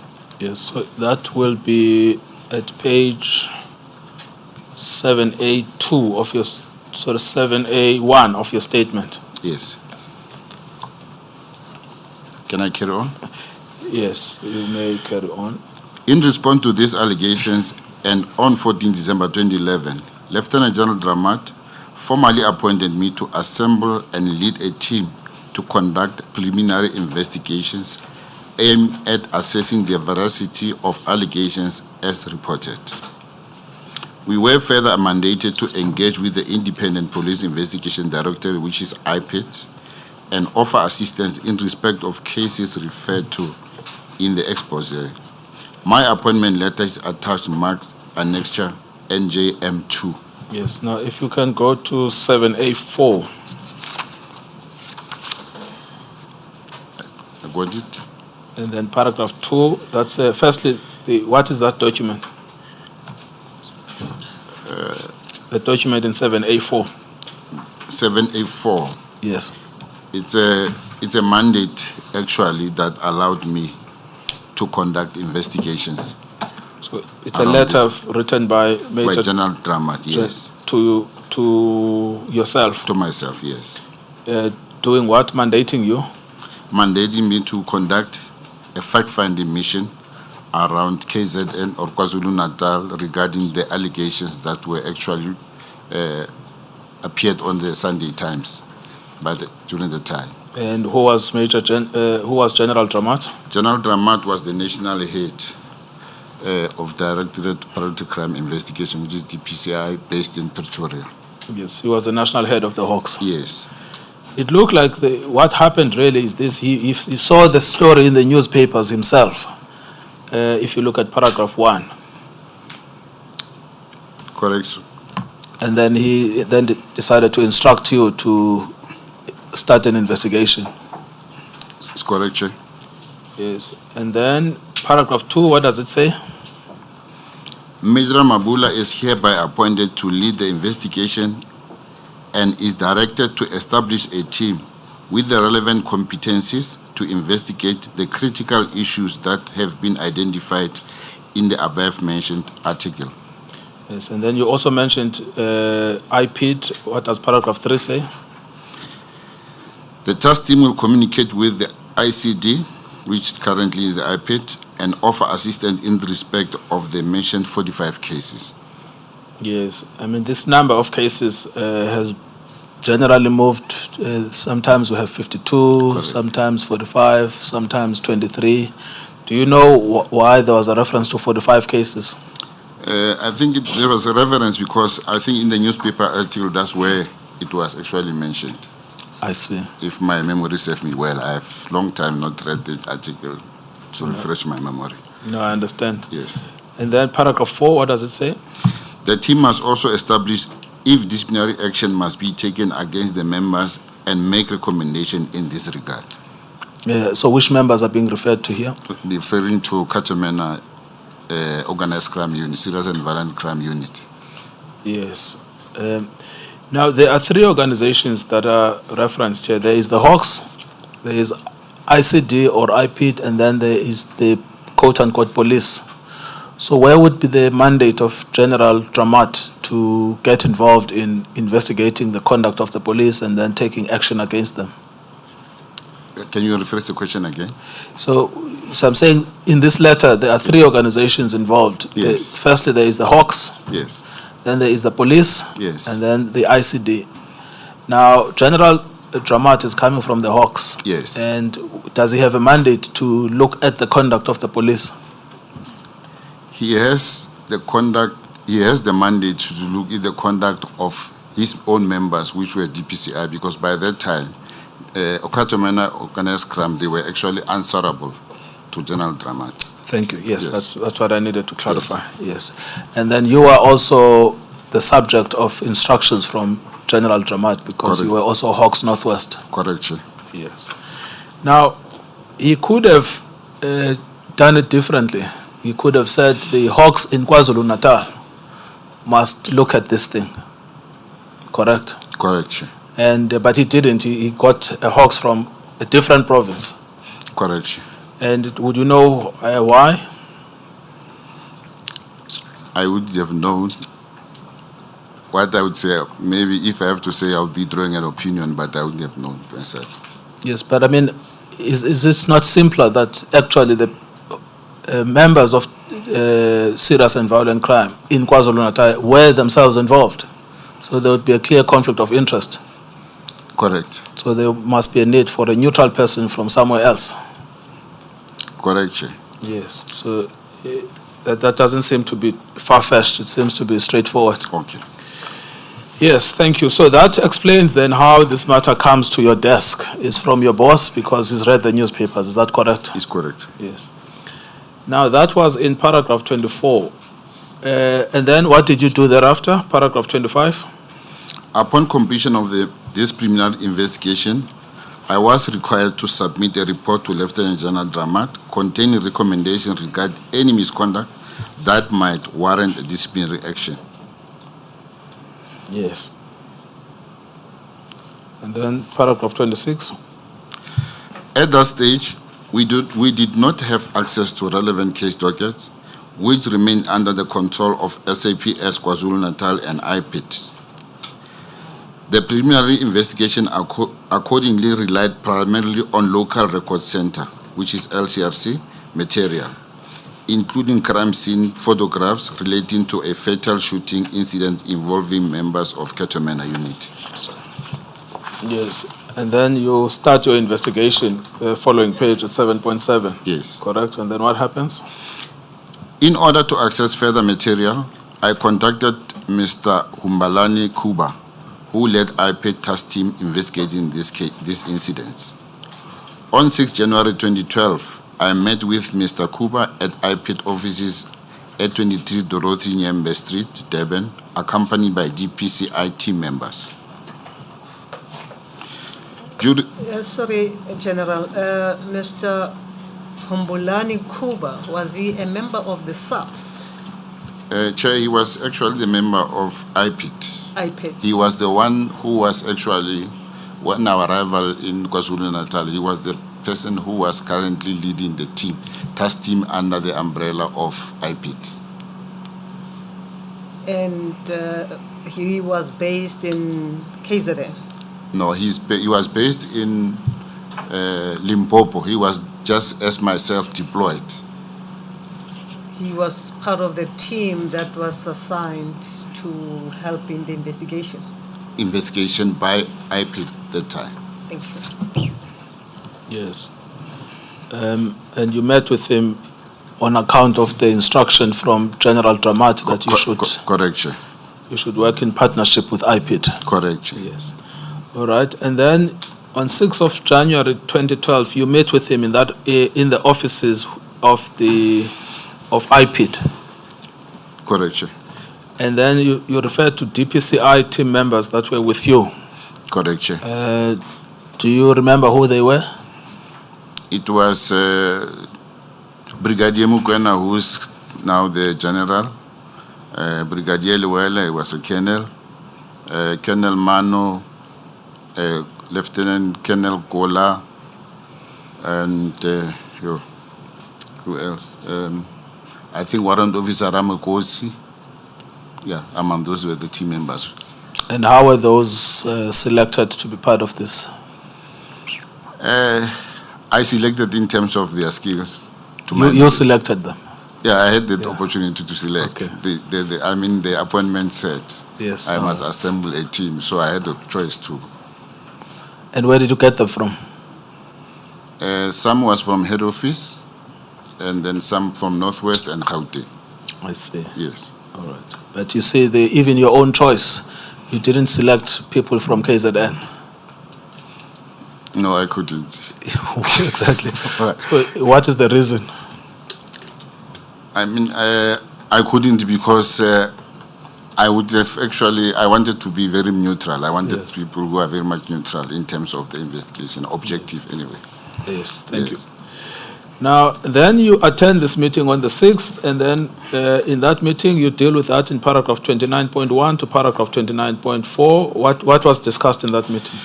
In that meeting, I did inform Mr. Kuba of my mandate from Lieutenant General Dramat, and I clarified that the investigation was at that stage not a criminal investigation. I made it clear to him. I indicated that approximately 7 cases have been identified, and I requested access to the relevant dockets. And then what happened? What did he say? Then Mr. Kuba indicated that they do not have the 45 dockets mentioned in the expose, but considered that they had complaints which they were investigating against the Ketomena unit. Yes.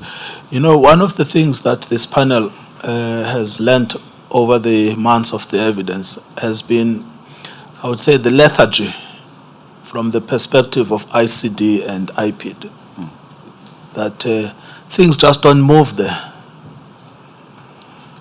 Now, you have the encounter here with IPID. I mean, if they are saying to you, we also have complaints, why have they not resolved them?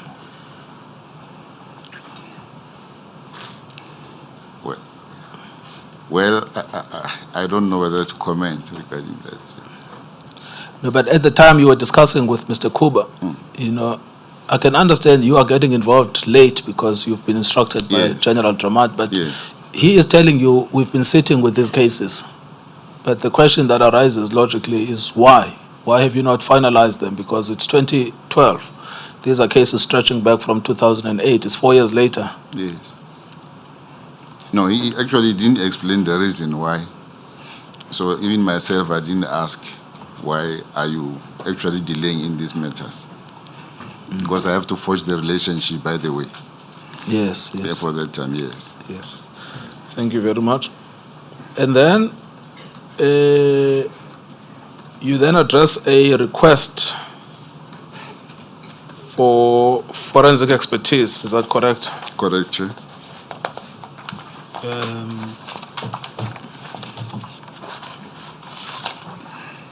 And in relation to specific cases which are mentioned at 31.1 to 31.7. Correct, Chair.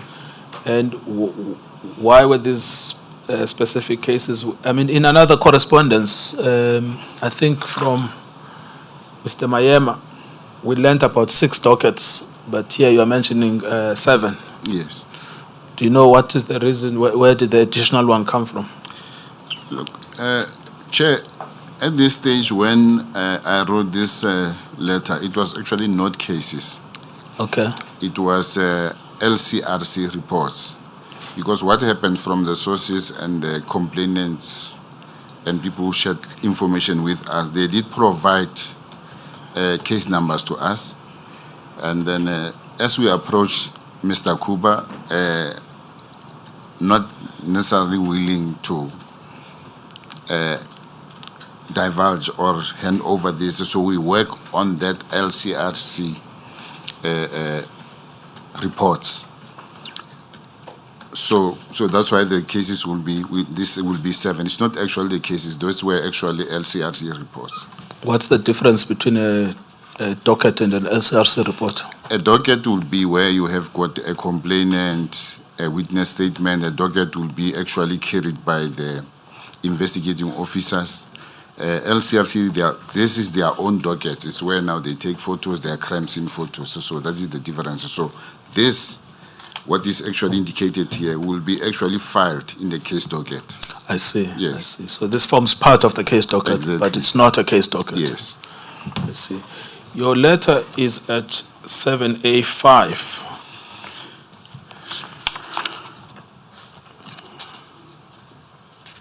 Yes. And you were asking for forensic expertise. Correction. And why? Because we want to unravel because when you've got the ballistic, he is able to do a more thorough analysis, and then he is also in a position to reconstruct the crime scenes, because whenever we interacted with the local record center in KZN, we understood that not all the crime scenes were actually visited by the ballistic experts. So we knew whenever we summon ballistic experts, we might get source more information that can give us direction in terms of investigating those allegations. Yes. As mandated by General Dramat by then. So you wanted more scientific expertise. Exactly. All right, thank you. And then you do get your wish in paragraph 33. Paragraph 33, yes. And that is when, I think it's Colonel Mangena, but I think he was at the time captain. He was Captain Mangena, yes. Yes, Sure. he's then assigned. What does that mean? That he now forms part of your team, Correct, Chair. your investigative team? Yes, Chair. Okay, thank you. And then you commence formally on the 17th of January, is that correct? Correct, Chair. Yes. And then as you start, IPIT gives you a list of 52 cases, correct?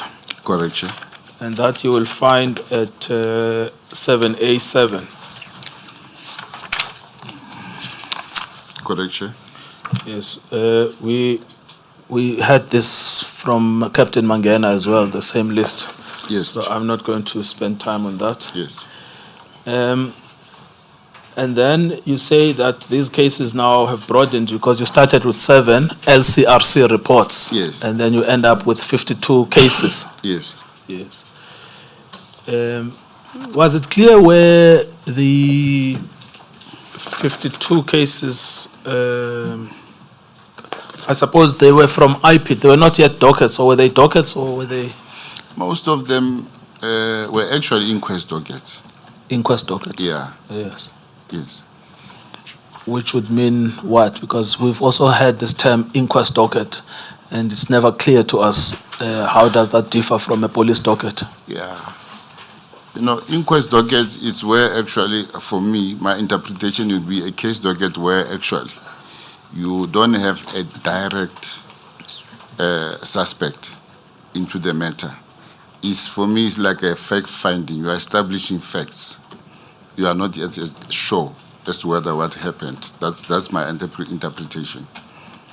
Okay, A case docket is where now your view is establishing the facts to get more information around the suspect, because there it will be clear that the crime has been committed. Yes. Now, how does that work in this case where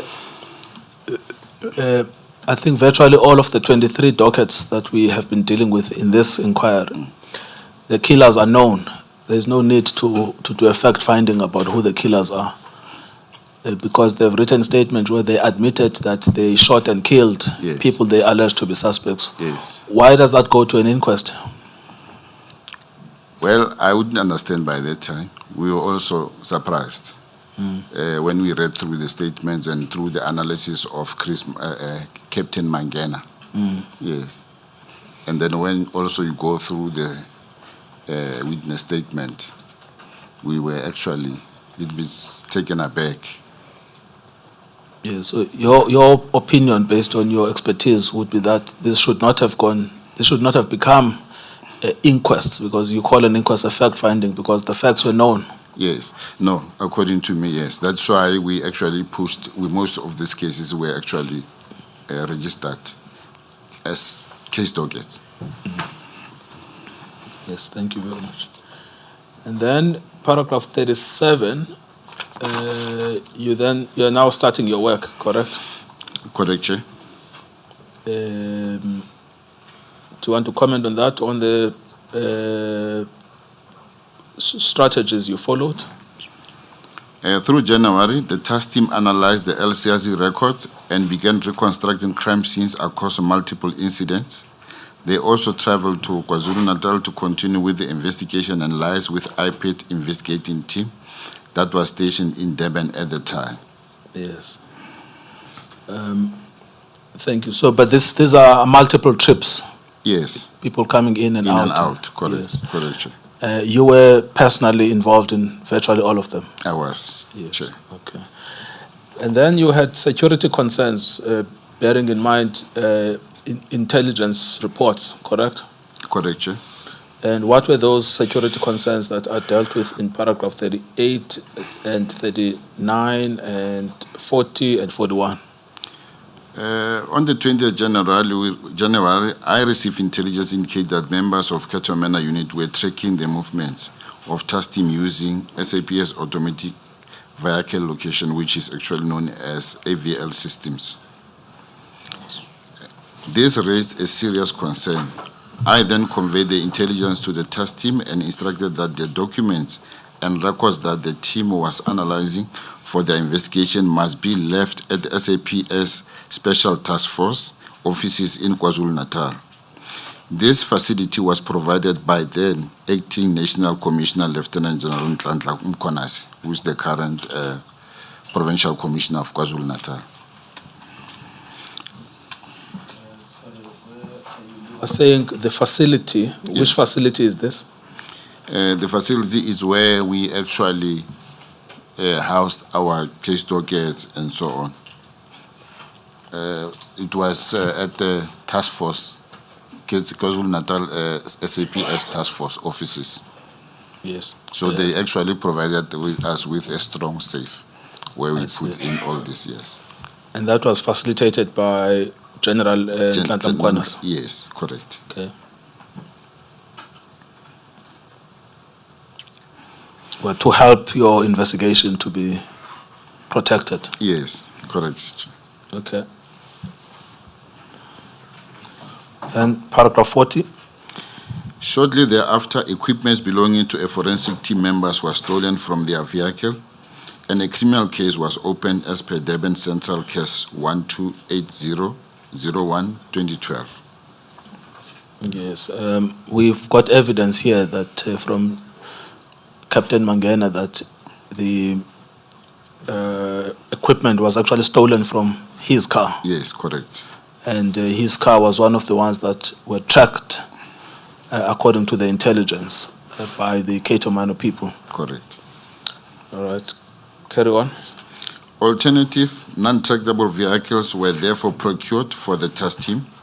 These vehicles were provided by crime intelligence. What does that mean? It means now that we actually established that we're being tracked by AVL. So the vehicles that were actually allocated to the teams, they were no longer fitted with AVL, which might actually, create opportunity for those who are tracking to follow the team. Yes.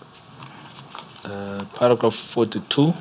If I may ask, General, why would the Katomena unit members track the movements of your team using this AVL?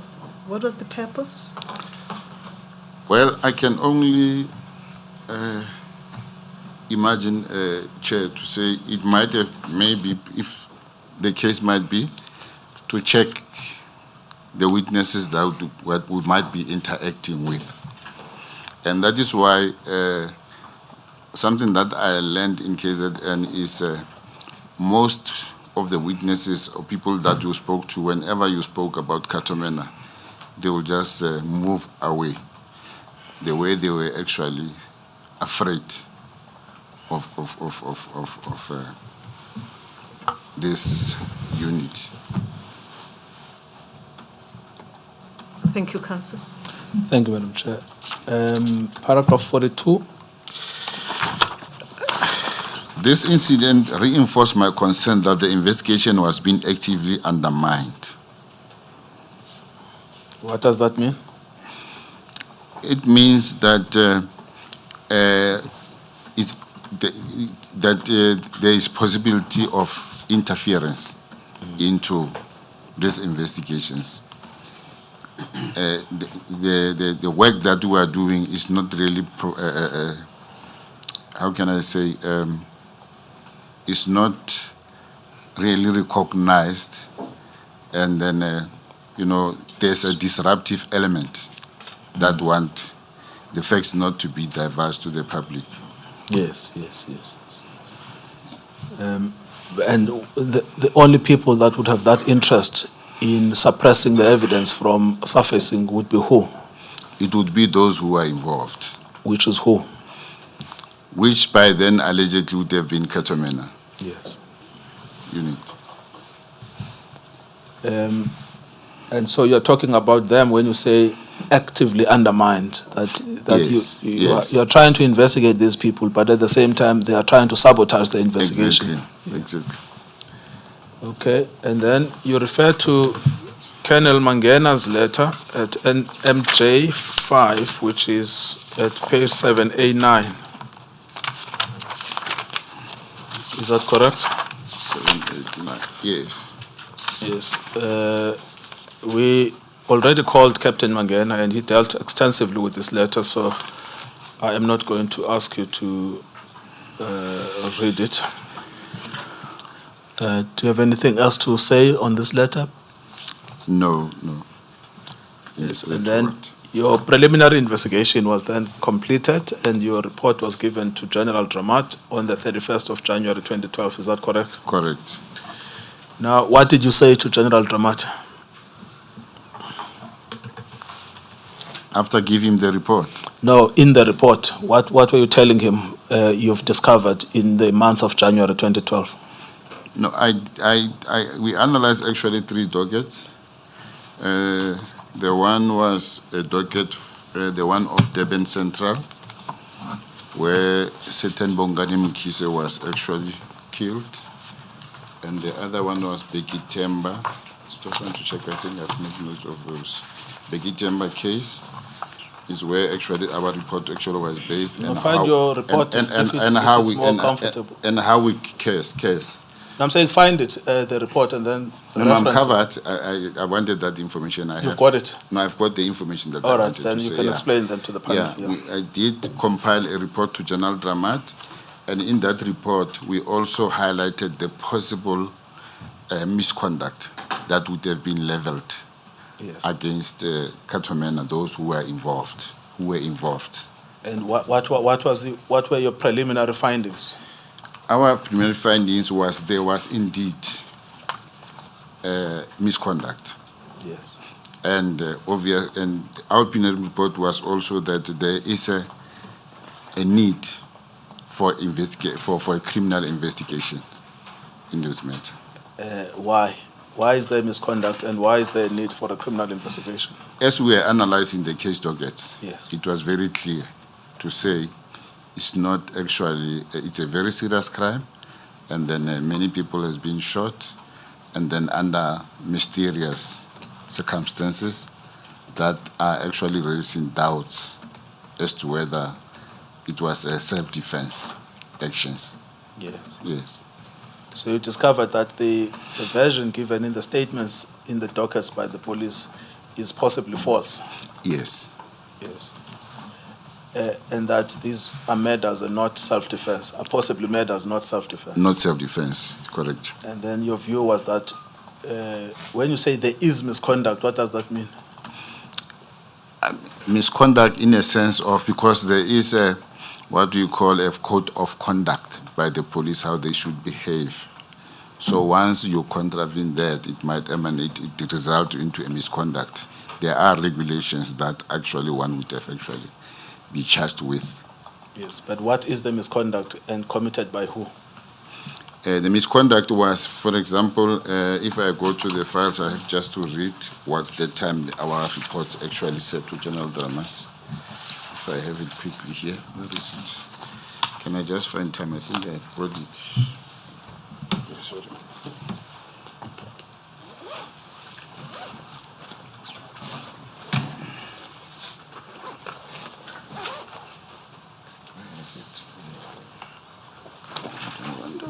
Into it.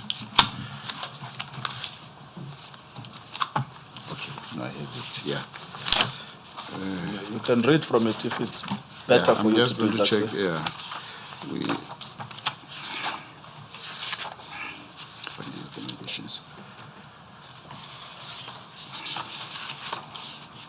just quickly going to check. Sorry. Yeah. The first, let me just check, because we summarize case by case. Sorry. Okay. The first docket that we actually summarized, it was the Durban Central 185 of 2009, Umgeni, the one against the deceased Mr. Bongani Mukize. After analyzing and do some fact-finding mission, and then we did recommend to General Dramat by then our findings and recommendations, and then we said into that we said, but it's a long thing, so I'm not sure whether our findings was we referred to Mr. Mukise as the chairperson, and then we also summarized the actions by all the members. And then our recommendation that time, we say it is recommended that the investigation be instituted in terms of Regulation 12 or SAPS Discipline Regulation 2006 against the following members. That was in terms of Mr. Mukise. Major General Boysen, Regulation 20, in that on about 21 October until 3 February, at about 1300 hours and at near Durban, KwaZulu-Natal, he allegedly failed to comply with legal obligation by failing to ensure compliance to the court order obtained by the deceased Bongani Mukise, as a result of which he was killed. That was our recommendation at that time, our first. Just stop there, because you see this issue around Mr. Bongani Mukise, we've dealt with it extensively in this inquiry, but we've never dealt with the fact that there was a specific recommendation that Major General Boysen should face disciplinary action around this because he failed to ensure that there was compliance with the court order. What did you mean that he failed to ensure compliance with the court order? What we meant by that time, remember, he was actually the custodian of, or he was actually the one involved in the answering affidavit. So my expectations was, or our expectation was, he should actually have communicated the final order to his members and put measures in place to say, in case when Mr. Bongani Mukise was sought, that's where the issues that were supposed to have happened.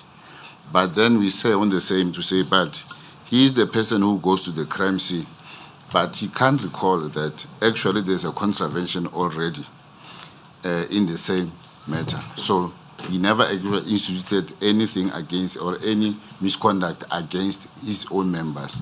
Yes. In his book, he describes the court order as superfluous and redundant.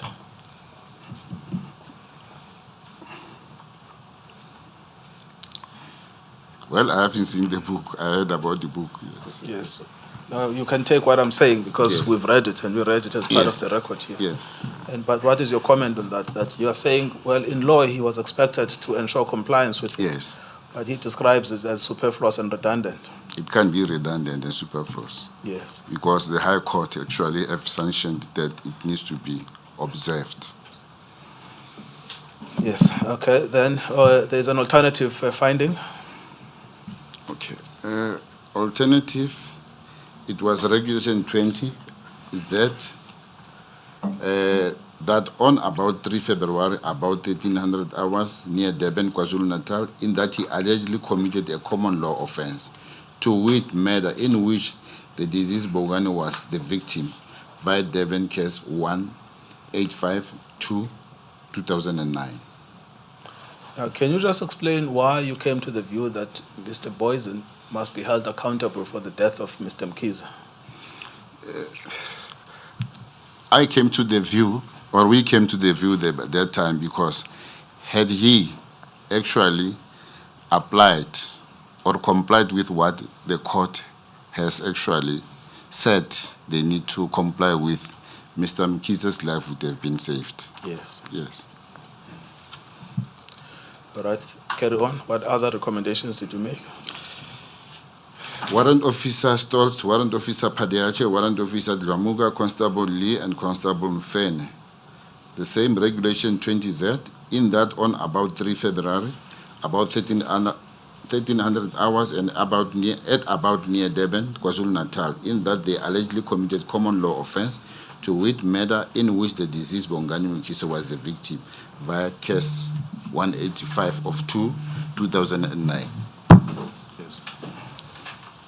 And why did you choose this group of police officers to put them in this bracket of being responsible for the killing of Mr. Mkhize? Because they were the first people who were in the vicinity of the crime scene, and in terms of the analysis that were done and exhibit the crime scene as it was analyzed, they were actually implicated into this. Yes. Well, I mean, they admitted that they shot him. Yes, they admitted, but the question was it necessary to shoot him? Is it true?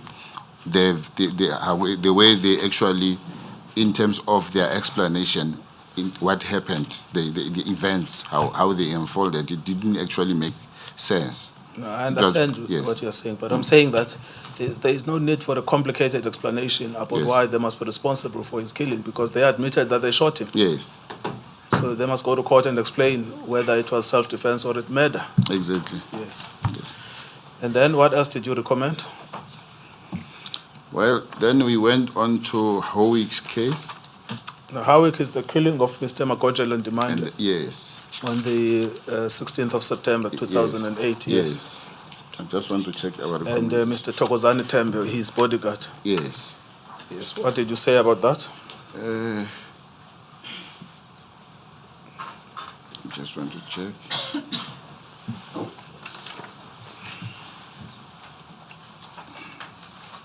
Okay, here we actually, our recommendations was we said with regard to Magojela and his bodyguard, Thokozani Tembe, were arrested on 29/8/2008 on the N2 freeway near Mbangeni with the joint effort of Warrant Officer Ndlovu and of Dog Unit and Warrant Officer Chauke. Handed over to Katomena to organized crime unit members, released them on the basis that they were not linked to the murder of Lieutenant Colonel Klongo. Katomena organized crime unit members told Warrant Officer Ndlovu of the DEG unit to in future call them before arresting any suspect linked to their cases. It is recommended that an investigation in terms of Regulation 12 of SAPS Discipline Regulation 2006 be instituted against the following members. It was Warrant Officer Paul Mostert, Captain Lockham, Captain Eva, Warrant Officer Makanya, Warrant Officer Nell for possible contravention of Regulation 20 as well. The one I've already read. Why? Sorry? They have contravened the regulation in what manner? In that, on about 16 September, about at near Howick, Peter Marisburg, KwaZulu-Natal, in that they allegedly committed a common law offense to wit murder in which the deceased Magojela and Demande and Thokozani Tembe were the victims, via Howick case 106/9/2008. Yes, and in this case, they also admitted that they had killed him. Yes. And they also admitted that Mr. Thokozani Tembe was running away when they killed him. Yes. And so you say they must be charged with murder. Exactly. Yes. Okay, what else? Camperdown, 96/1/2009, January 2009. Our findings and recommendations. On the 21st January 2009, an information was allegedly received that a group of African males was intending to commit armed robbery in Pietermaritzburg. Katomena organized crime unit members met at the garage on N3 where a briefing was done regarding the make, registration letters and numbers of the vehicle as a white Kombi ND 306-772, which was to be used in the intended robbery, and the fact that there would be robbers were armed. A decision was already taken to stop the vehicle which was to be used and intended robbery on the road as a location and intended robbery was unknown. The aforesaid vehicle was spotted, stopped, exchange of gunfire was ensued, resulting in the death of 5 of alleged 8 suspects. The vehicle in which the alleged 8 suspects were traveling was hired taxi. 3 suspects and the driver were arrested and charged on Camperdown Case 96 of 1/2009 for attempted murder and possession of unlicensed firearm and ammunition. Can I go to the recommendation? It is recommended that an investigation in terms of Regulation 12 of SAPS Discipline Regulation 2006 be instituted against the following members: Lieutenant Colonel Olivier, Warrant Officer Paul Moster, Captain Lockham, Captain Eva, Warrant Officer Makaya, Warrant Officer Ganes, Warrant Officer Lachman, Warrant Officer Wolfard, Reservist Constable Potgieter, Constable Gumede for possible contravention of Regulation 20Z. And why? In that, or about 21 January, near Camperdown, Durban, KwaZulu-Natal, in that they allegedly commit a common law offense, to wit murder, in which the deceased, Nhlanhla Linda Majosi, Molozi Nkabinde Ntuli, Peter Apollo Siwele, Sipokuhle Msomi, and Jabulani Cele were the victims via Camperdown Case 96 of 2009. Yes. So it's the same thing. Is the policemen admit that they've shot and killed these people? You say, well, go and face a murder charge then. Yes.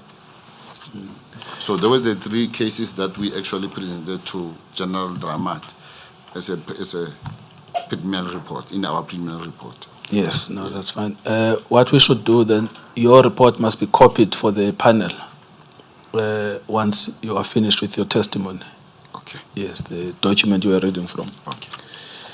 Now, you've now told General Dramat that, look, we've looked at this thing. There's actually 52 cases. Yes. We looked closely at 3. Yes. And there's a picture that's emerging there. What does he say to you? Because it was still ongoing, our investigation was still ongoing. By that time, he did accept, but I think he was still thinking of the next plan, because the next plan was he was supposed to appoint investigative capacity that will deal with this, because we were only doing the fact finding. Yes. Yes. But what did he tell you as the team that is appointed? Well, you as a leader of the team. I think that time it was still early stage. Remember, this was the first cases, and then obviously would have given progress report. So I'm not sure as to whether he would have left us to complete all what the assignment he gave to us, and then whenever we complete with our fact finding, then he will appoint a person who will carry on with the investigations. So I'm not sure by that time, but that was the report we gave to him. Yes, your report is clear that these people are responsible for the murder of these alleged suspects, and they must at least be taken to a disciplinary hearing, if not charged criminally in a court of law. Yes. Did that happen? I believe it happened. Yes. Yes. It happened. These disciplinary hearings? Yes, but after some time, I think during the time of General Pierre. No, General Pierre was not yet the National Commissioner at the time you made your report. Was she the National Commissioner? No, I think General Mkhonas was the acting, because this was a long investigations. So that's why I'm saying I don't know what the view of General Dramat was by then, whether he expected us to complete the assignment and thereafter to assign another team. Yes. Now, what I'm saying, at the time you made the report, I mean, no one actually took disciplinary steps. These people must be suspended from work. Their firearms must be taken, and then they must be taken through a disciplinary hearing. No, at that period, no. Yes, that's what I was asking. Yes. All right, thank you. And do you know why? You know, this is extremely serious that these people are operating like a hit squad, but you are saying there must be discipline. No one disciplines them. Like I say, maybe as you go on, I'll justify why maybe during that short period, because even our mandate actually changed. Yes, but Yeah. you don't know why they didn't do the simple thing of taking them to disciplinary hearings. No. Though, like I said, ultimately they were taken for disciplinary hearing. Yes, I understand, Yes. but the problem with labor law is that you've got to take disciplinary action promptly. Yes, Otherwise, evidence disappears. exactly. Yes. Yes. Now, then you brief the minister. Which minister are you talking about in paragraph 45? I'm talking about the late Minister Mteta, may his soul rest in peace. Okay, so, and what was the reason for briefing the minister? Well, actually, this meeting was initiated by General Dramat. I think, General Dramat, then Lieutenant General Mkonazi, and then head of IPIT, I think it was Mr. Beekman. So we were actually called to a meeting. So I can't explain what was actually the reason why we were called in that meeting to what was actually necessary for us to be there. But we were called to come and present. Yes, well, The it program. seems that according to paragraph 46, the purpose of this briefing was to provide the Minister of Police with a comprehensive and factual account of the investigation and a Yes. progress account. Yes. But could I suggest that it probably was because this was a high-profile matter which was already in the news, Yes, maybe, yes, possibly so. and Yes. so he wants to know what are my officials doing about it. Yes. Yes. Paragraph 47, you are now in that meeting. What happened? At that briefing, DPCI presented its investigation findings, the one that I already shared with Yes. the panel. Colonel Mangena presented the forensic and ballistic analysis on behalf of DPCI task team. IPIT reported on its criminal investigations. Yes, if I can just stop you there. You know, there was something made in this case, I'm not sure if it will be persisted with, that Colonel Mangena's reports were signed in September 2012. That was after the signature of the indictment. How is that possible? But you actually suggest that his reports, some of them were ready as early as March 2012. Yes. Okay. General, you have just mentioned that IPIT had to finalize their criminal investigation. Just to avoid the confusion, at paragraph 29.2 of your statement, you make it clear that the investigation was at that stage not a criminal investigation. At what stage did it assume its criminal nature, or was it a mistake? No, it's not a mistake. In that paragraph, I think I was trying to explain to Mr. Kuba to say our mandate is not necessarily criminal investigations, because we are aware that criminal investigation was actually falling under their own terms of reference. Yes. So I just wanted to explain to him to say our mission here is a fact-finding mission. Actually, we are not here to interfere with their own criminal investigations. Yes, but what you also conducted was, in any event, also a criminal investigation. You've just mentioned now that you then had to finalize the report on the criminal investigation. Did I get it wrong? No, our report was more on internal misconduct. Though we are referring to case dockets, but we were actually focusing more on internal investigation, misconduct of our members, because obviously criminal investigation was actually done by IPIT themselves. Yes. It's only at a later stage where when we combined forces, then we had an input now into criminal investigations. Yes.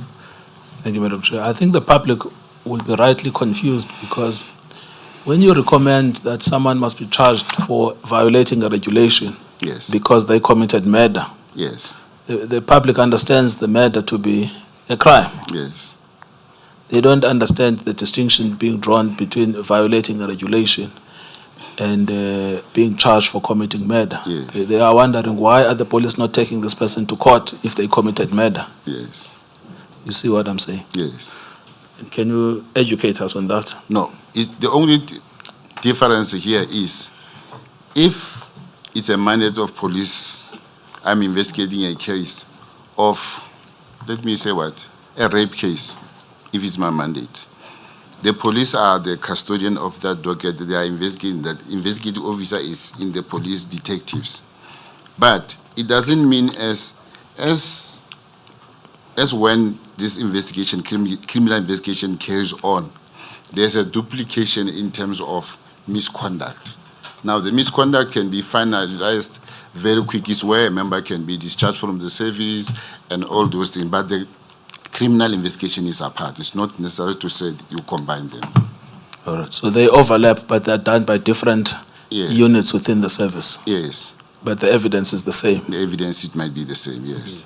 So in this case, IPID are the custodian of the mandate in terms of the police conduct criminally. But we as police, we also have to make sure that the internal investigation is conducted so that when a member is actually found guilty, because the balance of probability is what we actually focus on in this side, and then a member can be, even before the criminal case is finalized, he can be discharged from the service, he can be suspended, all those sanctions can be. I see. Yes. I'm not sure whether... No, I think I tried to explain. you've clarified it. Thank you very much. May I just follow up? General, when people, when you make a recommendation that maybe in terms of regulation 20 for a person Yes. to be investigated Yes. through disciplinary proceedings, Yes. do they look at the nature of the complaint in order to decide whether a matter should be attended speedily or not, or do they just follow a normal a list as the first come, first serve, or first in, first out? Any misconduct needs to be attended speedily.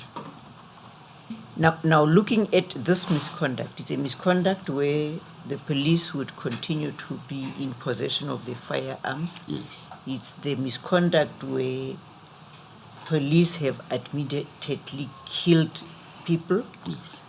And in your view, when you look at this type of transgression, would you, or rather, what is your attitude or view relating to such policemen continuing to be placed in possession of firearms lawfully for purpose of execution of lawful obligations or duties? Okay, my view always, I'll respect the outcome of the investigations, because obviously someone will have to be appointed in terms, as we recommended, someone needs to be appointed, do a thorough investigation, collect all the material evidence, and then there must be a panel that will be formed, and then the member will need to be tried disciplinary. And you say ordinarily matters as such as the one of the three cases that you've spoken about and made recommendations are such that they are in the normal course of things or business of the police service carried out speedily or attended speedily. Yes. And what would you say about these three? Were they, according to you and your observation, were they attended speedily? No, they were not. Do you have an idea as to why they were not handled speedily? I don't know. Maybe the idea might be, like I said, you see, it's always problematic where an inquest docket, mostly inquest docket, sometimes it's a way that can actually confuse some people to say if it's an inquest docket, maybe the charges were actually opened during the time. I'm not sure what would have been the reason for that. But having said that, it doesn't really say a person who is a supervisor, if he go in depth and go through whatever happened here, he would have decided otherwise. Yeah, you say the regulation 20 inquiry Yes. or investigation can run parallelly Yes. with the criminal Yes, investigation. yes. So, that being so, in all probability, or rather you can educate us about that, as to on whose desk is the Regulation 20 inquiry The employer. placed? The employer. It is the employer. Yes. And the murder docket The matter docket, obviously, it goes to criminal court. to criminal court. Yes, Okay. yes. No, then that's fine. Thank you. Yes, thank you, Madam Amakar. If I may, Counsel, General, you may be aware of the evidence of Ms. Williams, who was a member of formerly ICD, which later became IPID. Am I correct of that, the successor, that succession? Initially, Independent Complaint Directorate, ICD, yes. and later you became IPID. Yes.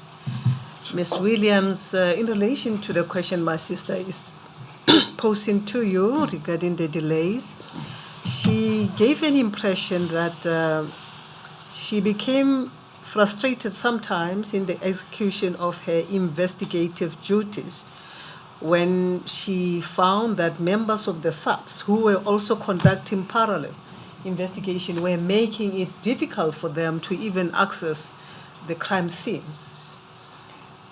And as the then head of the Hawks who got involved, were you aware of those challenges? They did mention because at some stage we did interview Ms. Williams. He was one of the people that actually we interviewed. He did highlight the challenges that they had.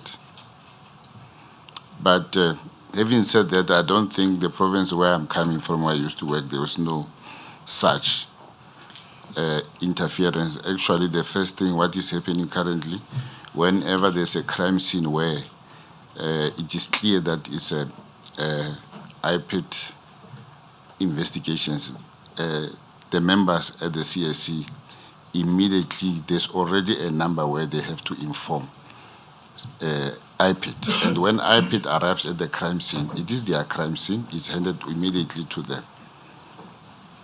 That is the arrangement. I think the Act also provides that. So in terms of investigation, they become actually our superiors. We become actually lesser than involved because they are investigating us. That is my understanding. Yes. So in the eyes of the public, especially those people who became victims because of the conduct of the police, in this instance, the conduct of the Katomena members, Yes. and they see the IPID investigators not really getting to grasp the challenges or deal with the investigation properly, what then that makes of your office, IPD? You're supposed to police the police. Chair, I'm actually not from IPID. I'm not sure whether Chair is referring. Are you? You are okay. Weren't you ahead of the Hawks? Yes. Chair. And was that not IPID? No, Chair. Hawks is more linked to the police. IPID is an independent police directorate. Yes. I And, don't know why I get it wrong. Yes. And who would have been responsible, the head of the IPID then? They would be. Who would have been the head of the IPID then? By then, it was Mr. Biegman, Frank Biegman. He used to be the chairperson at Prosecutorial Committee when he left the IPID. Yes. Yeah. Right. But what role then did you play as the head of the Hawks in relation to these issues that were raised by Ms. Williams? No, this were raised during the time when we were at work, focusing on the specific investigations. So in other words, I couldn't have corrected. It's things that were brought to my attention, and then we pushed together with the IPID members, we did the criminal investigations. Yes, thank you. Thank you, Madam Chair. General Mabula, I think the Chair's question is still a relevant one, which is we have a funny scenario in this case where the disciplinary hearing is not proceeding, the one you've recommended. Yes. But at the same time, an external body like IPID, which is independent, is also not able to carry out its investigation because it is being blocked by the police. Yes. You see. And that I think that's where the question arises, what then? Because an independent body can't do its job because Cato Mano is resisting. Yourselves, you mentioned in your statement, you are also being monitored and tracked and you're being blocked. So, and that's why the mother of Kwazindlovu, the 16-year-old boy, will ask themselves the question, but who's going to look after me as a member of the public if people like General Mabula cannot make progress because they're being monitored? Yes. People like Ms. Shamila Williams cannot make progress because they're being blocked and monitored. Yes. I think that's really what we should honestly account to South Africa about. Yes. So, Well, I think you should give an explanation to the extent that you can in terms of what you encountered when you went to Katumano, because it is truly astonishing that no one has been able to crack the problem of Katumano, even now, and we have Ms. Batoy who just withdrew everything. yeah. Look, for me, my observations, if I have to come, my observation in when I was, what I experienced, it was, for me, it's like the members, Katumena, they were actually law unto themselves.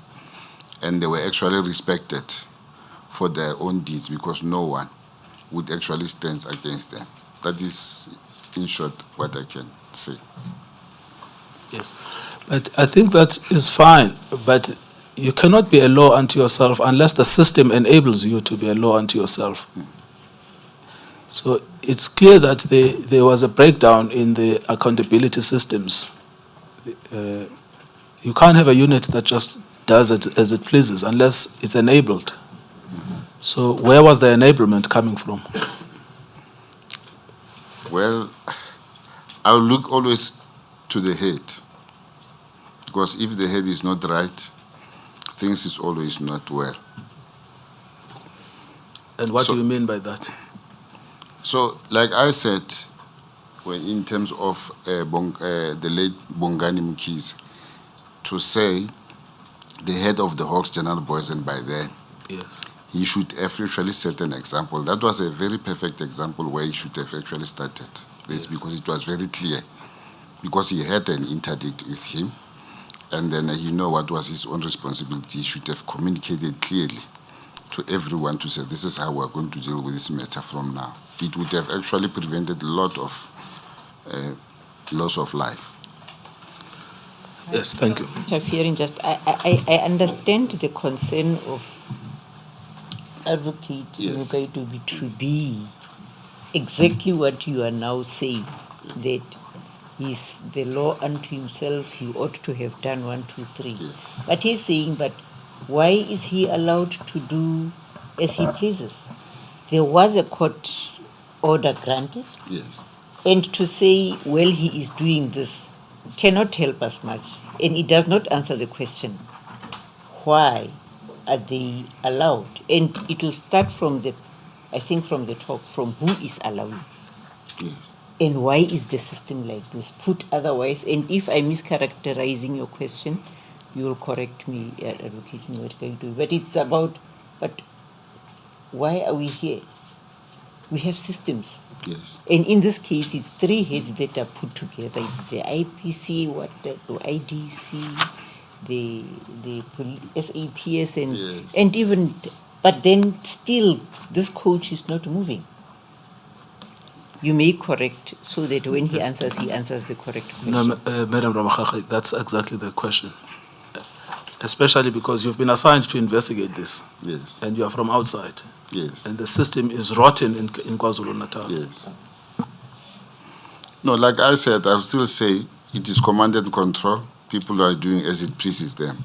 There's no one who sees wrong. That is the observation that I could draw. I can't say more than that. But it was also the responsibility of the top management structures who sees these things to make sure that it didn't recur. Would that have included the DPCI head, General Dramat? It would have, Seemingly he was in the top structure somewhere Yeah. in it the would have police. included him, Chair, according to me, if he is proving that he is aware. But for me, not talking on his behalf, I think we need to, by the time when he saw this on the newspapers, immediately assembled a team to say, go and find out what was happening. So to me, once he said that, I drew a conclusion to say he might have seen this thing for the first time. I'm not, that is my view. He would, after seeing the publication, the Sunday Times publication in December 2011, Yes. Correct? Yes, Chair. That necessitated your appointment. Yes, Chair. Remember the publication, the death squad, shoot to kill, Yes, the publication in the Sunday Times. yes. That should then later have necessitated him to make a follow-up and check what was happening with these matters that was the public great concern. Yes. It's true. Did he make a follow-up? No, the only time that I know he make a follow-up is just when he assigned us to do the investigations. But also I want to bring to the attention of the commissioners to say, chairperson to say, there was something that actually bothered me in terms of what happens when this newspaper article was to the public domain. On the 14th, there was General Boysen assigned his member to do internal investigations. On the 14th of what? 14th of January, is it January? Yeah. Following the publication in December. Following the publication. But what surprised, that member did this investigation in one day finalized. And then what I also realized, because it was based on this picture where people were having the same, were having NJM1, where people were having these firearms and having some drinks. Now, there is a statement there of a person from one of the chain stores who actually pulled, because What is the name of the chain store? Spa. Spa. Yeah. Okay. He pulled this crime scene to the office because, according to us, this actually mostly happened in what you call Melmoth, yes. But in terms of his statement, what he says no, these people actually assisted him to crack one case because they had a spate of armed robberies. And then as a reward, he actually offered them a party and he gave them this. Then he says no, but this thing actually happened in their offices. Now, based on that...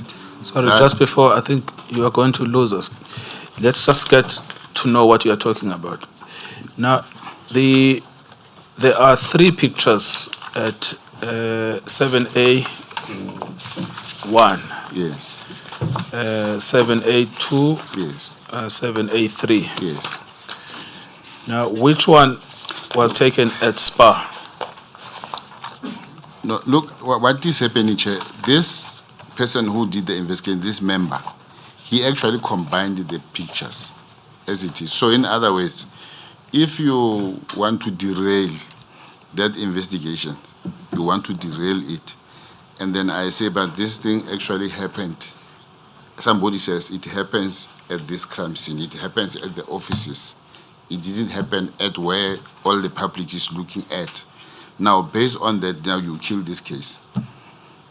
So in other words, you actually shifting the crime scene to another place as an internal investigation. That is one thing that actually bothered me. I came across that to say, but this kind of a serious case like this, misconduct is done today, it's finalized today. So I'm coming back to what I'm saying. It was like some, people there is law unto themselves. Yes, I understand, but I'm still trying to understand the involvement of SPA. So you said that one of the pictures where these policemen are celebrating, drinking, and they've got firearms. Yes. That was taken inside the premises of SPA. No. I see. I'm not saying that. All I'm right. saying a person submitted a statement Yes. from SPA Yes. to justify why these people had these drinks. He's the one who bought these drinks. And then they were celebrating among themselves as a result of the reward. He actually rewarded them for their work well done in terms of preventing that robberies that were taking place around SPAs. I see. Yes. So they could have been celebrating elsewhere, but the money came from SPA. According to that statement. Yes, I understand. Yes, according to the statement. Yeah, no, it's all alleged, but I Yes. want to know what is the allegation that they helped a SPA shop where? No. There was at some stage there was this chain stores, Yes, I spas understand. and so on. Yes. Then my suspicion is there were a number of chain stores that were actually robbed, Yes. where people are complaining, and now they approach the police to say, "Hey, we've got this problem. It's a threat to us." Now the police, through their own assistance, they manage now to neutralize that threat. Now, as a thank you, then people are offered this to say, get some liquor and so on, enjoy yourselves.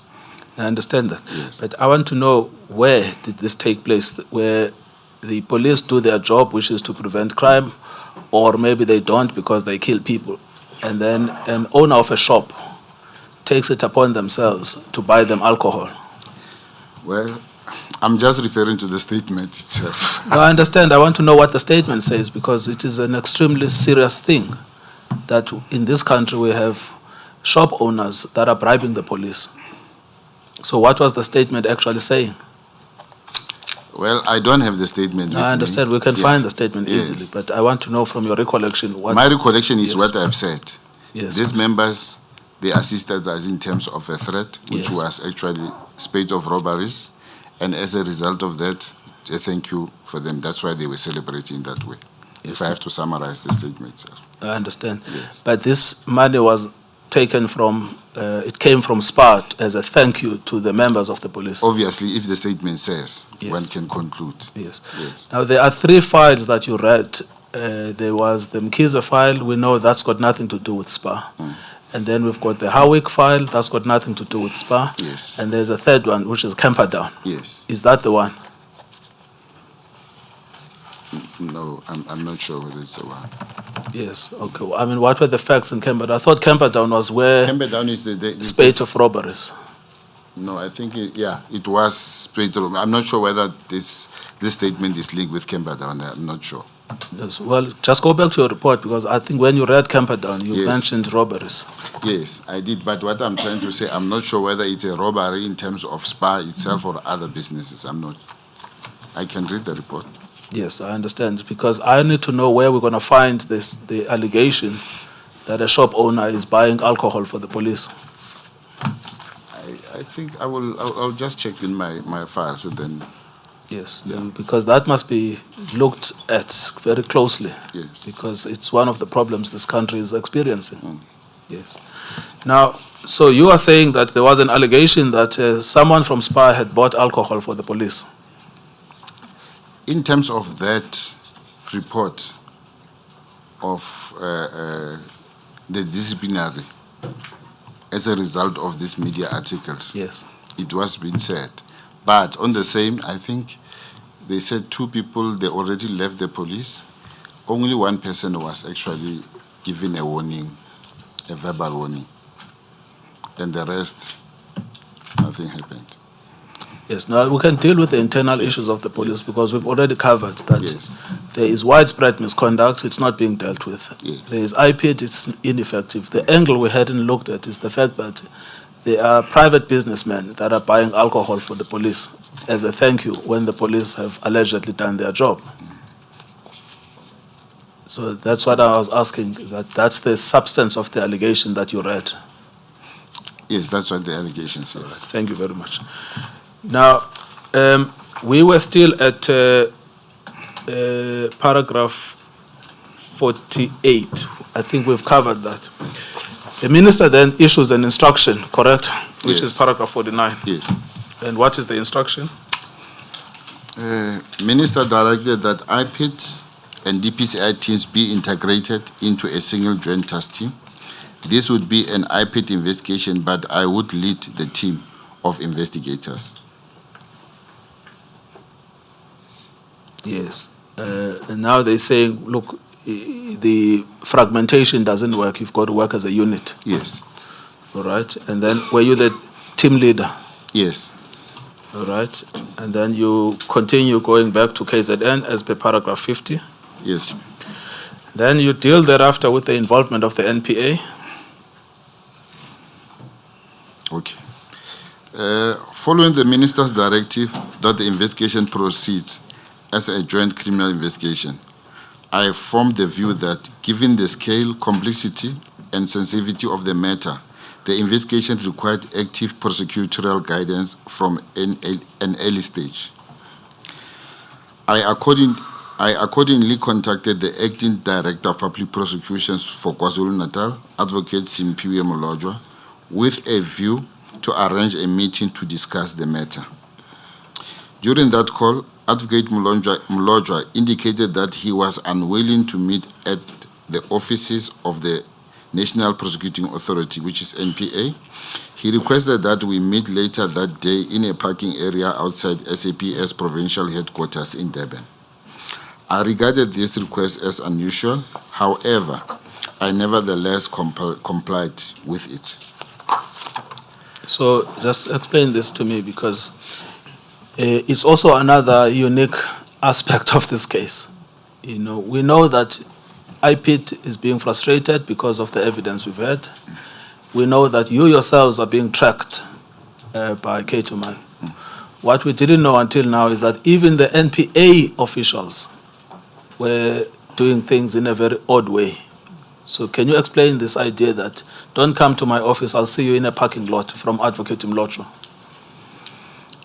Well, look, I didn't understand why, because for me, I was a little bit taken aback because it's a high office where official matters need to be discussed into that. But when you take them out of that high office and to the street, so for me, that time I didn't understand why by that time before I met him.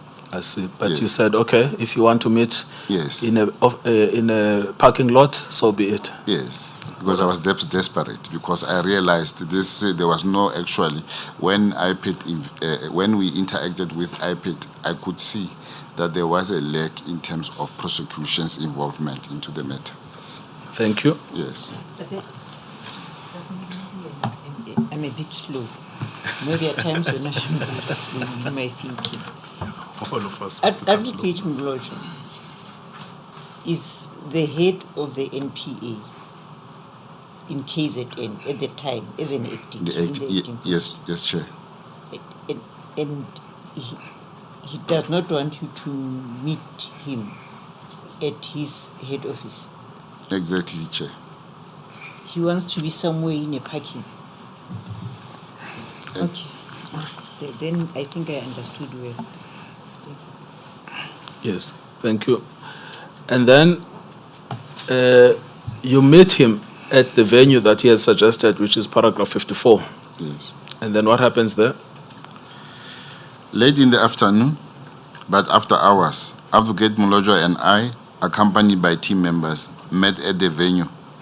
During that meeting, I briefed Advocate Molojwa on the nature of the investigations, including the allegations arising from the Sunday Times expose and subsequent developments following the ministerial briefing. Advocate Molojwa informed me that in his assessment, prosecutors within KwaZulu-Natal would be reluctant to become involved in a matter of this nature. He expressly stated that members of Ketomena Organized Crime Unit were dangerous and that this created a real concern for prosecutors who were working within the province. In light of these concerns, he advised that prosecutorial support should be sourced from outside KwaZulu-Natal and indicated that the matter ought to be escalated to the Acting National Director of Public Prosecution, Advocate Nomgcobo Jiba. He undertook to make contact with Advocate Jiba on my behalf and revert to me. Later that same day, Advocate Mlonjwa confirmed that he had spoken to Advocate Jiba and that she was available to meet. Arrangements were thereafter made for a meeting at the NPA National Office in Pretoria. Yes, if you could just stop there.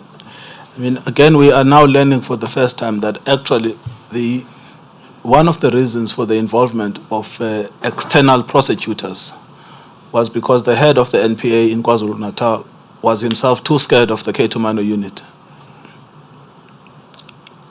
Is that correct? It's correct, Chief. Yes.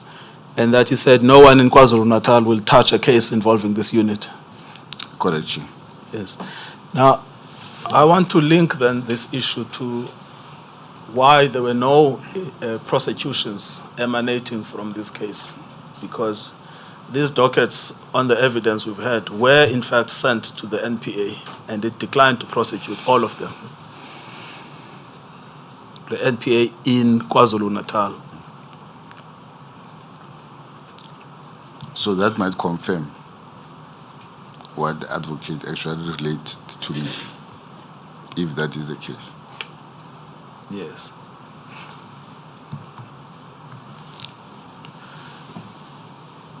It might confirm that at least one of the explanations is that these people were just too scared of this unit. Yes. Yes. And then he then decides that you'd rather go to head office. Correct, Yes. Chair. Now, the reason why this is crucial is because the impression so far we've seen from the documents prepared by Advocate Mlonjwa is that he is approached by Advocate Jiba with no context that the head office involvement emanates from his office. So he's created the impression that he just got this call, which he didn't know where it was coming from. And then he was told that we will be bringing advocates from outside. Not according to my knowledge. What I'm presenting to the commission is what I know it happened. Yes. The other version, I don't know. And I'm just putting to you that, Yes. that the impression he has created was that this was just done by Advocate Jiba on her own account. Okay. So my side, it's not true. Yes. Yeah. Well, and why did you speak to him as yourself? As you said, look, let me talk to the prosecutors. I spoke to him because for me it makes sense. I'm new in that province, and then I realized we need the support of his own staff members, which are prosecutors. The same way I did with Advocate Jiba, where he referred me to. He is the boss of that province, and then I must explain to him, these are the frustration of the team. Can you please assist? So that is the reason why I have to speak to him. Yes, I mean, one of the requirements of a prosecutor is the prosecution without fear. Yes. Do you want to comment on that? No, it is true, yes. That is one of, he should act without fear or favor, the same as us, or without prejudice. Yes, I mean, the thing that is startling for me in this narrative contained in paragraph 53 to 58 of your statement is the fear. Yes. Yes. Then you do, in fact, go to Advocate Jiba from Yes. paragraph 59. Yes. And then what happens thereafter? Must I go to paragraph 59? Yes. Okay. Earlier in the week of the 5th March 2012, I met with Advocate Jiba in Pretoria, VGM building, accompanied by late Colonel Tietimano. At that meeting, we presented the same briefing previously given to the minister. I indicated that the investigation into certain dockets was nearing completion and prosecutorial support was required to provide the necessary guidance in the investigation. I conveyed the concerns regarding the reluctance of KwaZulu-Natal-based prosecutors as communicated by Advocate Mlojo. Yes. And then paragraph 61. Advocate Jiba then inquired whether I had a preference, which actually I want to mention to the commissioner. I was actually I was surprised because that was actually not my expectation to say if you require help, someone would say, are you able to choose? I could know General Dramat gave me opportunity to choose, but for the second time, I am afforded the same opportunity anyway. So, in other words, you could not choose prosecutors. Yeah, but I could because I'm offered. So. But you're not even in that. Well, how should I put it? Because you have also studied law, yeah. But you are not a practitioner. Yes. A legal practitioner, yes. In the sense that you will be in a position to even exercise that invitation, yes, to make a choice. Yeah, but maybe let's not. Maybe choose is a big word. Maybe prefer. Let's go. Let's go to prefer. Doesn't it make it worse? Okay, then I withdraw. Okay, all right. Yeah. So, okay. Paragraph 61. Okay, and then Advocate Jiba then inquired whether I had preference or not a prosecutor who could lead the prosecution team. I indicated that the only prosecutor I knew with the required expertise to assist with the investigation was Advocate Nicole Mayet in Northwest Province, because obviously I'm from Northwest. He's the only one that I knew by that time. Advocate Jiba indicated that he has no objections and also proposed Advocate Matenjo, because he specifically asked me when I came with, but my observation, I don't think he knew Advocate Mayama as I know him, because when I said Advocate Mayama, before he responded, I think he was trying to figure out who is this advocate. But on the same breath, he said to me, but do you know Advocate Matenjo? I said, no, I don't know, because honestly speaking, I didn't know Advocate Matenjo, but he said he's referring to a case of Jub Jub. He said, man, that is the advocate that was dealing with this matter of Jub Jub. I said, okay, I heard about him. Then I have confidence also in Advocate Matenjo because he dealt with Jub Jub matter. Yes. So can I carry on? Yes. Okay. Shortly thereafter, Advocate Jiba indicated that she had engaged Advocate J.J. Smith, the Director of Public Prosecutions in Northwest, to facilitate the secondment of Advocate Nicole Mayet to lead the prosecution team. But also what I want to add here, the way I was so surprised, when I left office of Advocate Jiba, I immediately phoned Advocate Mayet to apologize, to say, Advocate, I went there, I made a mistake, I mentioned your name, you might be called. He didn't even know about it. Yes. So, the way I was actually surprised. Yeah. Yes. So, subsequently thereto, I attended an introductory meeting in Durban with Advocate Matenjwa, Ntlakaza, Fuchani, Jabulani Mlochwa, and Moleko. I was leading the DPCI team, and Mr. Kuba led the IPET team at the meeting. At that meeting, the prosecutors were briefed on the progress of the investigations and provided with approximately 52 case dockets for prosecutorial consideration.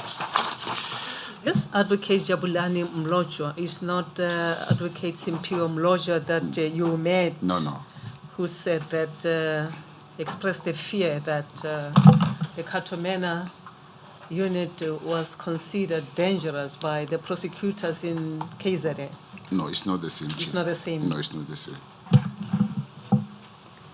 Where was he from, this Advocate Jabulani Mlochwa? He was from the office of Advocate Chauke under correction.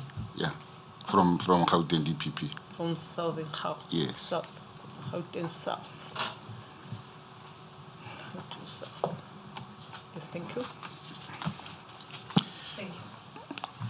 During this engagement, Advocate Matenjwa indicated that Advocate Mayema would assume the role of lead prosecutor, but that he was temporarily unavailable as he was finalizing existing commitments in Northwest Province prior to joining the team. Following the briefing, Advocate Matenjwa indicated that he intends to meet with Advocate Simpiwe Mloja at KwaZulu-Natal office of the National Prosecuting Authority to formally advise of the team's arrival and to also provide an update on the engagement with the investigation team. The meeting thereafter concluded. Ultimately, Advocate Mayema and Matenjwa assumed leadership of the prosecution team. Yes, and then you were, at this point in time, the prosecutors have been engaged. You've been engaged to work in an integrated fashion with the IPID. And you've also now been beefed up with the forensic expertise you were asking for. Yes. And was there any shift then in the gear of the investigation? Did you get the sense that we're making progress, we're getting somewhere? There was. That's why ultimately there were people charged. Yes. Just to come back to Advocate Simpiwe Mloja's expression of fear. So that's one angle of explanation about why the NPA KZN was not involved. But we also have other evidence that it's, in fact, the NPA KZN that aided and abetted Katomano just by not prosecuting them, constantly shifting the goalposts and referring to inquests and then issuing nolle prosequi certificates. Names have been mentioned, like Advocate Steinberg, who was working in the office of Advocate Shamila Batoyi, specifically mentioned by Ms. Shamila Williams as one of the people that just refused to prosecute the Katomano cases and put obstacles every time the IPID brought dockets for prosecution. So it would seem that there is that explanation. Maybe the two are not necessarily inconsistent, but it seems that inside the NPA, people worked hand in glove with the Katomano. And then those who were not inside then used this excuse of being afraid. Were you aware of the fact that the people like Advocate, I think it was Anton Steinberg, just wouldn't touch Katomano cases and in fact actively dissuaded people from prosecuting them? No, I don't know much of prosecutors in KwaZulu-Natal. Yes, and we also have evidence from Mr. Mhlongo speaking about the current DPP, Advocate Harrison,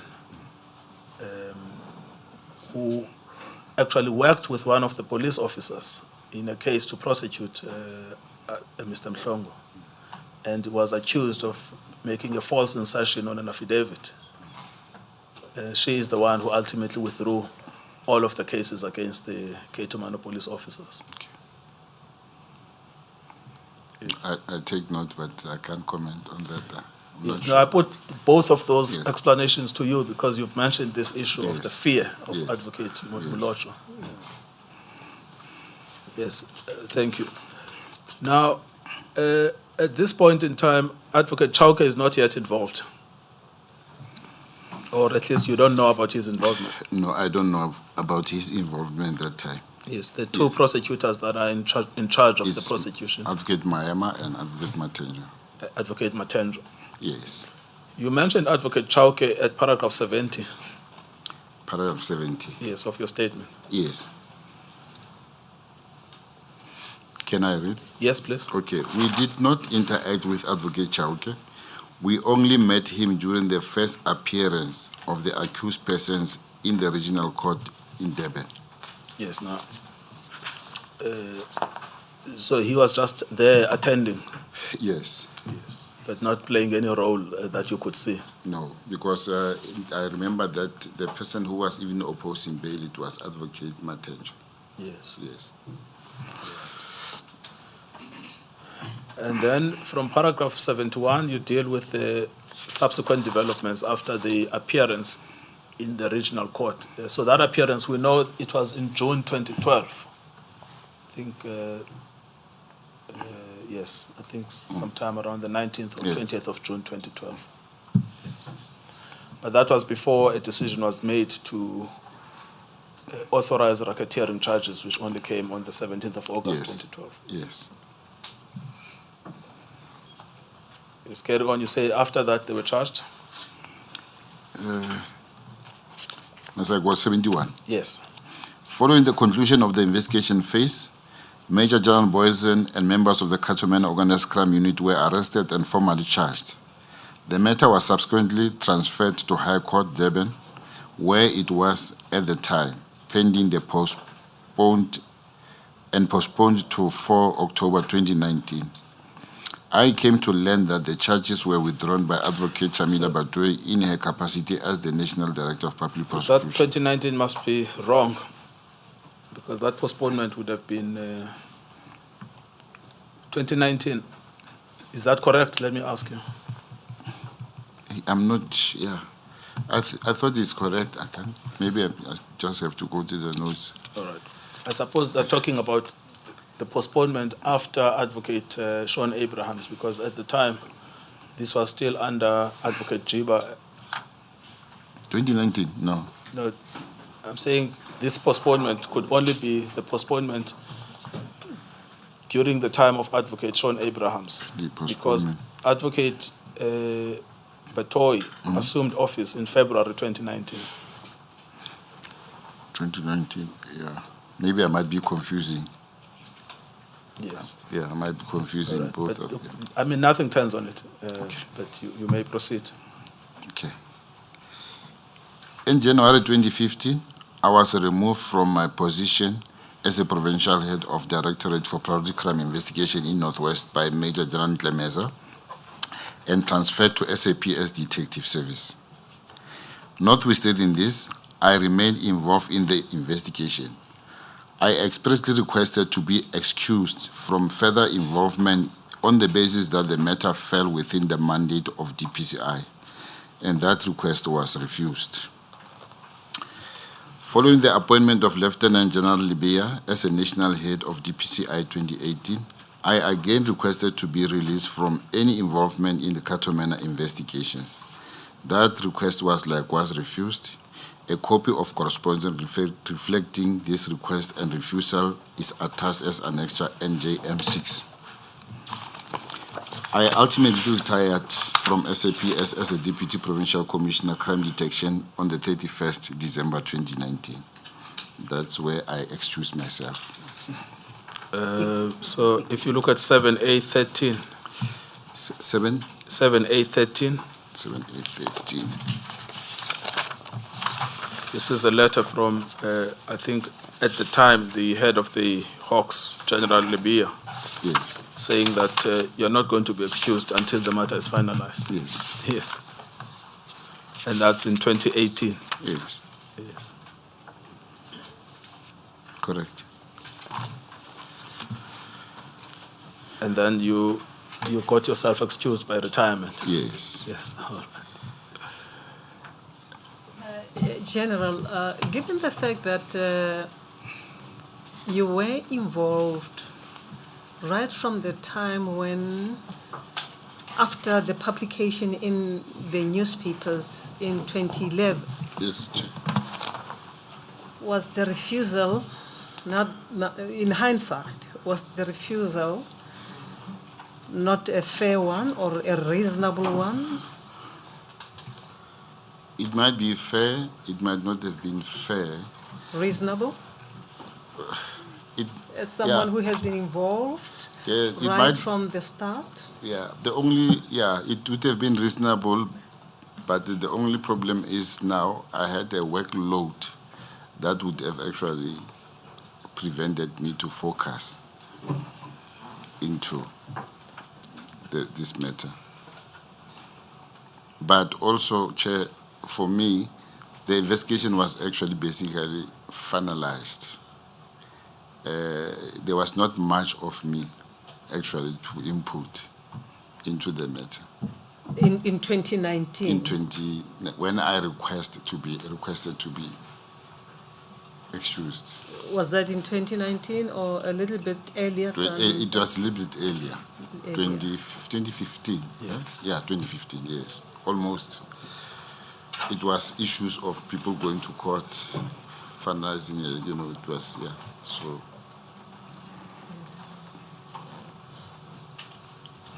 But it was refused. I didn't win. My request was never actually adhered to. My next question, if you can't answer it, say so. Yes. When you heard of the withdrawal of the charges by Advocate Batoyi, were you not taken aback, I was. given what you had learned during your involvement in these matters? I was taken aback in terms of the knowledge that I had, what actually transpired during the time of our investigation, the difficulties that we had, the work we were working almost 24 hours around the clock on these matters with the prosecutors, the hard work, and then all of a sudden it's just thrown out. But Why were you surprised? I was surprised because though I'm not a prosecutor and it's not my work to decide on, but the little experience that I had, to me, it seems there was a prima facie case. That's why I was surprised. But I regard myself as a layperson. I'm not in the space of prosecutors. Thank you, General. Yes. I understand. Thank you. Yes. Thank you. Before you proceed, General Mabula, when you requested to be removed in 2015, Yeah. or let me preface, there was this general fear that you observed starting from the witnesses that you wanted to consult with. As soon as you mentioned Ketomena, they walk away. The fear that was displayed by Advocate Mlojwa. Wouldn't you say that got to you and you decided you want out in 2015? No. You were not scared No. of the Ketomena at all? When I joined the police, I was told. When I joined the police in Delareyville, I was told to say, this, when you join the police, is either you survive or you don't survive, you serve the people. You are the shield of the people. So that was my belief. In 1983? Yes. So that is why I never had a protector. I never had anything.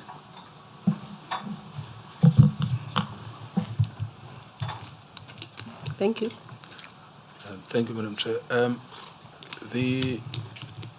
You say that you feel necessary to mention that you had no personal interest in the matter. Why?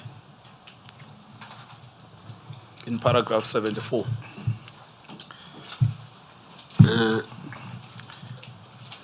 Because of some of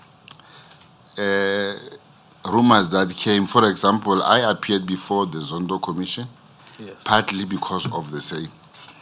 To say I had been captured by someone that I don't know, and there were a lot of allegations that were leveled against me. So, but good enough is Judge Zondo didn't actually take into consideration. He declared that, according to him, this is not a state capture. The police are doing their work. Well, I mean, there have been consequences virtually to everyone involved in this case. Yes. Mr. Chauke is facing a disciplinary hearing on the same issue. Yes. Mr. Mayema was purged out of the system. Yes. Mr. Matendra is facing a disciplinary hearing. Advocate Shamila Williams was pushed out of the system. Yes. Everyone who has had anything to do with the prosecution of Ketomena has been visited with adverse consequences. Yes. What about you? I appeared before High Court. I was charged with 11 counts. Yes. Kidnapping, murder, torture. No, it's not murder. Torture, assault, 11 charges. Yes. Before the High Court. Yes. And I went through. The judge even asked, because what You know, as a layperson, the money is in SAP 30 on one case of the airport. It is clear the money is there. Now you are charged with extortion. Now the judge asked, where's the money? The judgment was 1 page, but I went through that. The same attempt with, it started also at the Zondo Commission, the same allegations were made to say, this person and so on. So, but I keep on going. Yes. Yes. But I mean, this pattern of retaliation, how is it possible that you are arrested? Is it simply because it's entrenched within the system that these people you are dealing with were very powerful and they could retaliate? It's powerful people.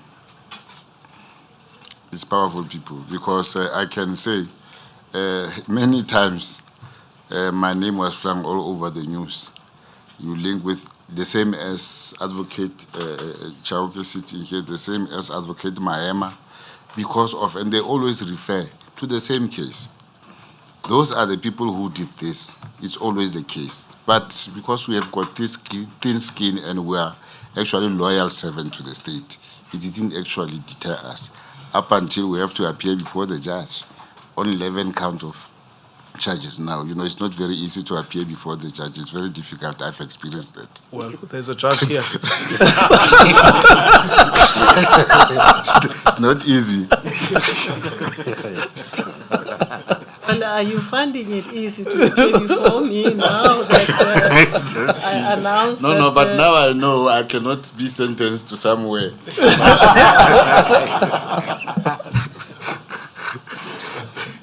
Yes. But if I may ask, the 11 counts, were they related to your investigation of the Ketomena unit? Variety of, like I said, I was very much unfortunate, or maybe fortunate.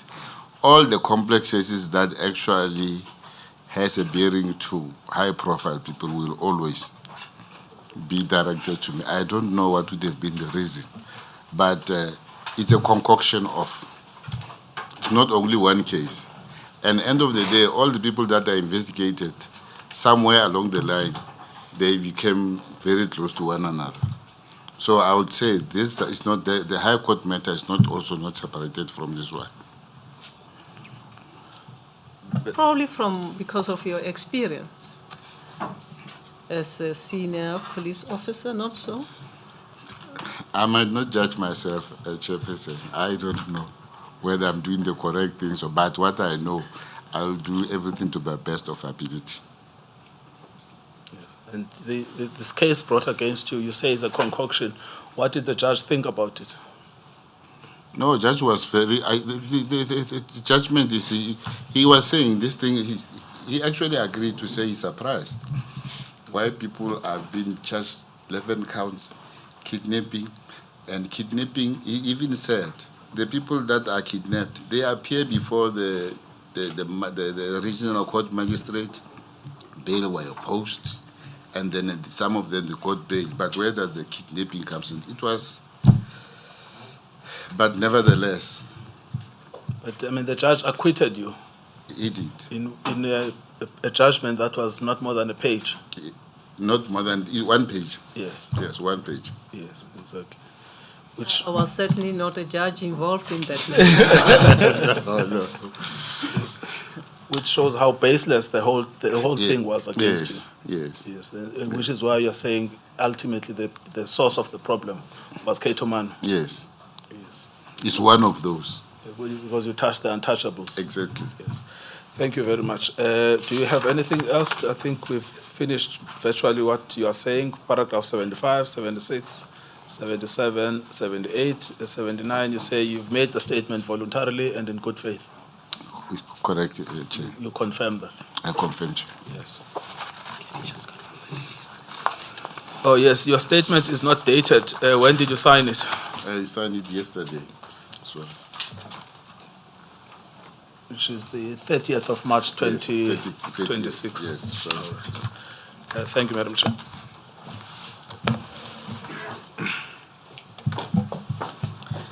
Advocate Mchweni, you had earlier expressed an indication that you will not cross-examine, but you might have revisited your earlier view. Would you like to ask the General some questions? Yes, Madam Chair, with your permission, just one question. And I would like to put it under the clarification category, if I might, with your permission, Madam Chair. Yes. Good afternoon, General. Afternoon, Advocate. Yes. General, just one question, and this is just a bit of a concern because your evidence is given under oath, and so are all the documents given here under oath. Now, at paragraph 70 of your statement, you say, "We did not interact with Advocate Chauke. We only met him during the first appearance of the accused persons in the regional court in Durban." Do you see that? Yes. And the first appearance was the 21st of June 2012. Yes.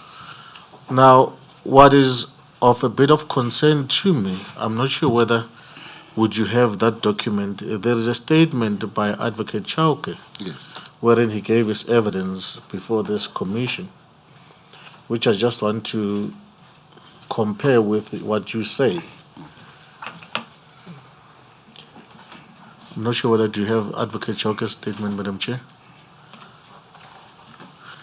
Just the paragraph that I'm concerned about is 117 of Advocate Chauke's statement.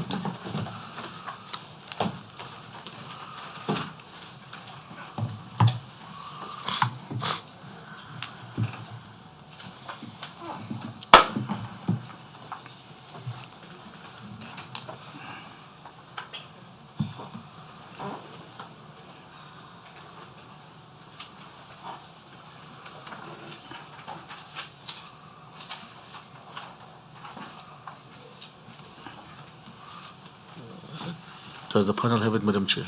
Yes, 117. Yes. What Advocate Chauke says that on or about 11 June 2012, I met with Mr. Buchman of IPID and Advocates Matenjwa to review the status of the investigation. And on or about 12 June, I convened a meeting with General Mabula and the prosecution team to discuss updates. Do you see that? Yes, I see. Which suggests that you held a meeting with Advocate Chauke on the 12th of June. Because we know that according to him, he convened a meeting with you and the prosecution team. Do you see that? I see. Which one of the two, and you say on your version, the only time you met Advocate Chauke was at the first appearance, which is almost 7 days later. Correct. Now, you'd agree with me that the two statements are inconsistent with one another, where one says you met on the 12th and the other one says you met on the 21st. Although yours, I'm using the 21st because that was the date of the first appearance. Yes. So you'd agree that the two statements are inconsistent with one another? Yeah, the two statements, but I met him first time at the first appearance. You never met him before that? No, I never met him before. Okay. Thank you, Madam Chair. Did you attend that meeting? No.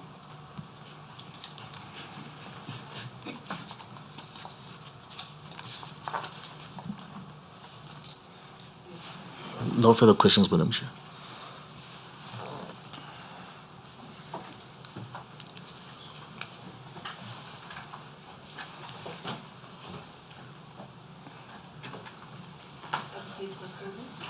Nothing else, Madam Chair. Thank you. General, we take this opportunity to beg your pardon. Thank you. General, we thank you for having made time to come and assist us to present this evidence. We know that you might have traveled to come here yesterday or day before yesterday or whenever you came. We are deeply thankful to you for having made time. And I'm sure I'm expressing this gratitude also on behalf of my sisters and the panel and the two teams, the evidence leaders, NPA, and the team of lawyers on behalf of Advocate Chauke. You will be excused, and we wish you to travel safely. I also just want to thank the chair and the panel at large for the opportunity to come and share the little information that one have, and hopefully it will add value to the decision that the panel, the difficult decision that the panel will take. Thank you. I want to thank you very much for that. Yes, thank you. Thank you, General.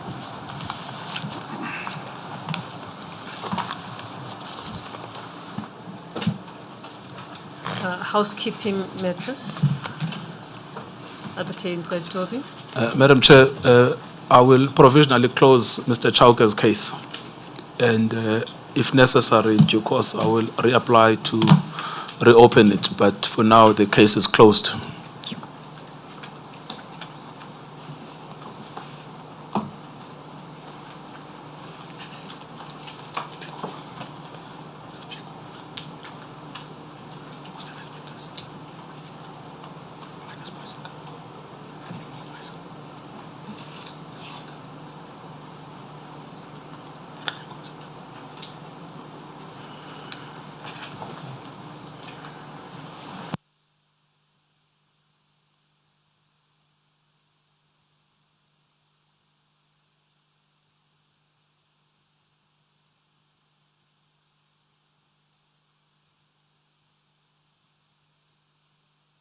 Advocate, thank you, Counsel. Advocate Motlamunyane and Advocate Mchweni and your team, we are going to adjourn as planned. Of course, unless you have a witness to start now and finish at 5 o'clock. Please tell us what your plan is for the 8th when we reconvene. Not today, Madam Chair. The plan for the 8th is that General Boysen should be here, as arrangements have been made that he should be here. But what frustrates me is that up to now, I don't have a statement.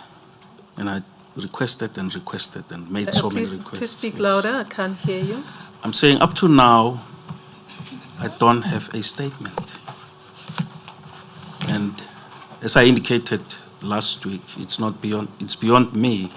I tried my best that the statement should at least have been in by the weekend.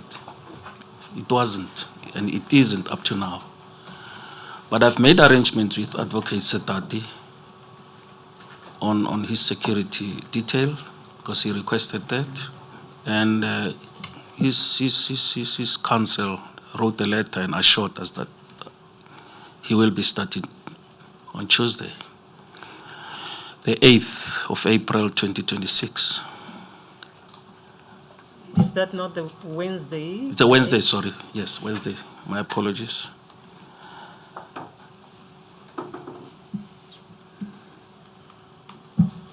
Yes, I understand the challenges that you are confronted with. Nonetheless, you had presented to us a list of witnesses that the evidence leaders intend to call. By now, we should be having witnesses lined up. If you would take out Major General Boysen from the list, you should be having other members, or rather other witnesses who had been identified and should have been consulted with by now. Are statements ready in relation to those other witnesses? Advocate Riley's statement was supposed to have been ready by this weekend, as I discussed with Advocate Mchweni. But I'm not sure yet whether it is ready or not. Perhaps you should go back to your list, if you can remind us, the list of witnesses that you had given us last year. Madam Chair, can we excuse Mr. Mabula? I beg your pardon. Sitting there I had respectfully. actually excused the general to walk out. Yes, General, I had excused you and said we are now dealing with housekeeping matters. But once again, thank you very much. You are excused. Sorry, I didn't realize that you are still sitting there. But now that you've been sitting, you see how we work. You are excused, General, and safe journey. Thank you, sir. Thank you, Council. I didn't realize that General is still here.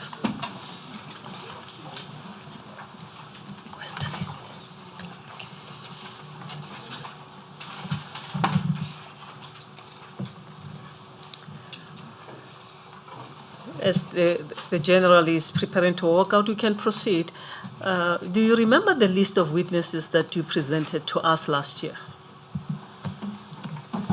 Yes, I remember the list, Madam Chair. Do you have it in front of you? I don't have it in front of me.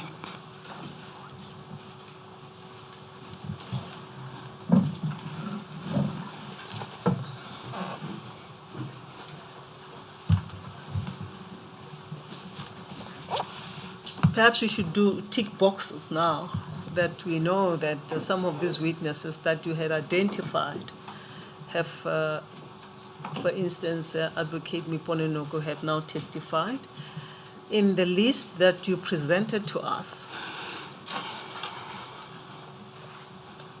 the first witness identified was Advocate Simpiwe Cyril Mlochwa, and you had anticipated that you'll need 5 days for this witness. What is the position with regard to Advocate Mlochwa's testimony? Has he been consulted with? Has statement been prepared? Yes, Madam Chair, his statement is being prepared. Advocate Hali SC has taken over finalization of the statement, and very soon it will be signed. The next one on the list. Before you proceed to the next one, why is it that you have not even had a sight of that statement today when this list was given to us last year? We are now going to adjourn for the Easter weekend, and we don't have a single statement from the evidence leaders. What is the cause of the delay in relation to the statement of Advocate Mlochwa? If he's still going to be called, by the way. Do you know? Yeah, initially I had prepared a statement for him, and I spoke to him and I discussed the issue with him concerning his prior evidence in the Mokoro inquiry as well as in the Zondo Commission. And he said to me he would like to go through that evidence before the statement could be finalized. And that is where it was, and he did not revert to me, but he spoke to my colleague thereafter. Which of your colleagues? Who is that colleague? I had requested that, I think if my memory serves me well, it's Advocate Chauke, to speak to him and see to it that the statement is in. And thereafter I spoke to Advocate Hali, and I gave him the draft that I had, and he said he will finalize the statement with him. And when was that? I think it was last week. Last week? Yes, Madam Chair. Now, another one who I spoke to. Let me give you the names according to your list. Yes, I've got it in front of me. The second one is Advocate Riley. You anticipated that you'll need 4 days to deal with Advocate Riley's evidence. Yeah, Advocate Riley is going to be called, and he will be led by Advocate Mtsweni, who informs me that his statement is 90% done. And number 5 on the list. No. Before you proceed, Counsel, we want to know why are these statements taking so long? This is what we are speaking about last year, December. Now we are almost in April. We have not even been given any of the statements of the people that you have listed here. And we need to understand what the challenge is. We have had breaks, long breaks. We also had a recess break of about a week, not a long time ago. Nonetheless, we have not been given a single statement by the evidence leaders. That is a matter of concern to us. It should be, Madam Chair. You only have April. You remember you had the entire of December to proceed with the evidence of the witnesses that you had listed. That did not happen. You subsequently sought postponement. We have had some breaks. The time within which the evidence leaders should have expedited finality of those statements. But today, we are back to square one. We don't have statements. We are going to adjourn without any statement to read in preparation of the hearing. How are we supposed to deal with that? Advocate Mchweni, why is the statement of Advocate Riley delayed? Madam Chair, I would consider there's a bit of a delay, but I was comforted and relied on the fact and the undertakings that were provided that Major General Boysen was coming on the 8th. And in fact, I don't know whether Advocate Nkabinde has seen, there's an email from Advocate Boysen's advocate confirming that Major General Boysen will be here on the 8th. So with the intention was that it should be circulated as early as it should be settled over the weekend, and then it'll be circulated during the course of next week whilst Advocate Boysen was giving evidence. That was the idea. I just need to discuss a few matters with Advocate Riley, and then the anticipation was that I would start circulating it during the course of early next week, whilst Advocate Boysen was giving evidence. Because we've always been assured and given guarantees by Major General Boysen's legal team that he will be here next week. And in fact, there's an email that we received, I think, during today or yesterday, where there's still that undertaking that Major General Boysen will be here on the 8th. But why is the finality of other witness dependent on General Boysen's testifying or his statement being ready? Because we should be having all statements in a pack, well prepared for us, timelessly. Well, Madam Chair, I appreciate that, but I was comforted by the directive that was issued that statement should be in at least 2 days before, and I'm confident, and has always been confident that that statement will be in within the required time period, insofar as I'm concerned.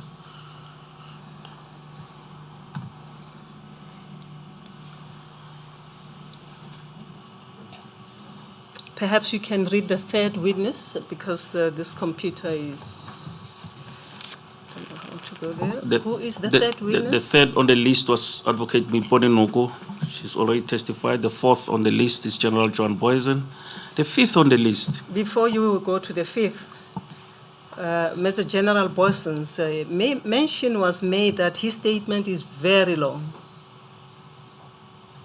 True, Madam Chair. And remember, we are aware that you started consulting with Major General Boysen's last year, November, before we even started with Advocate Batoi. That's true, Madam Chair.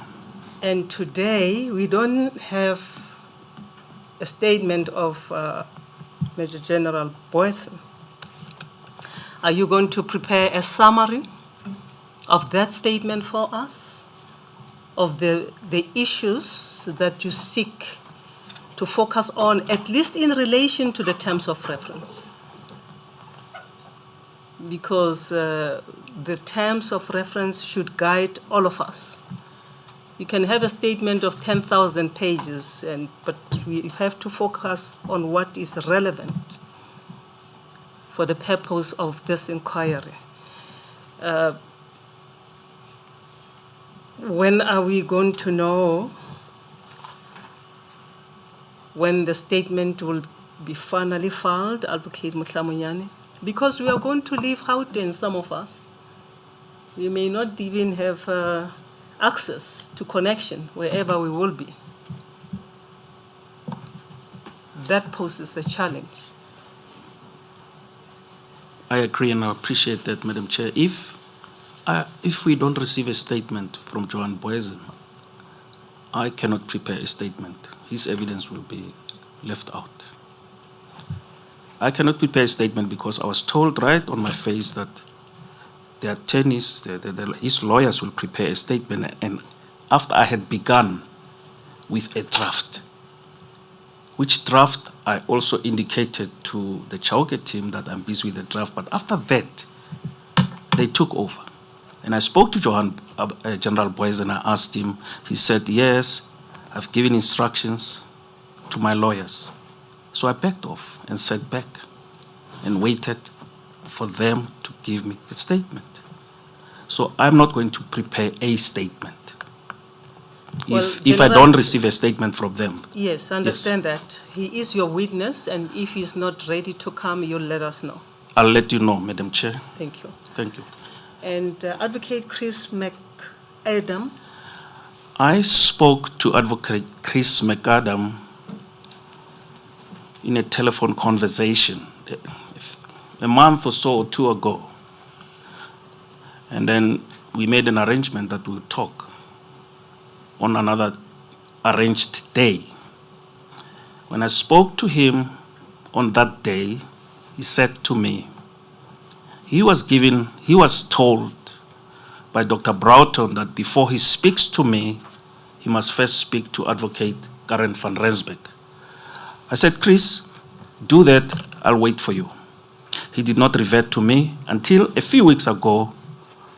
I telephoned him and we arranged that it was a Friday, and we arranged that we'll talk on the Monday. And on the Monday, he wrote me a note that said he will no longer be able to, he will not assist me because he was not involved in the Katomana dockets. He has not read them, and he will not be able to assist. He's busy in the TRC reviewing many dockets there. So I said, Chris, it's fine. So Chris McAdam is off.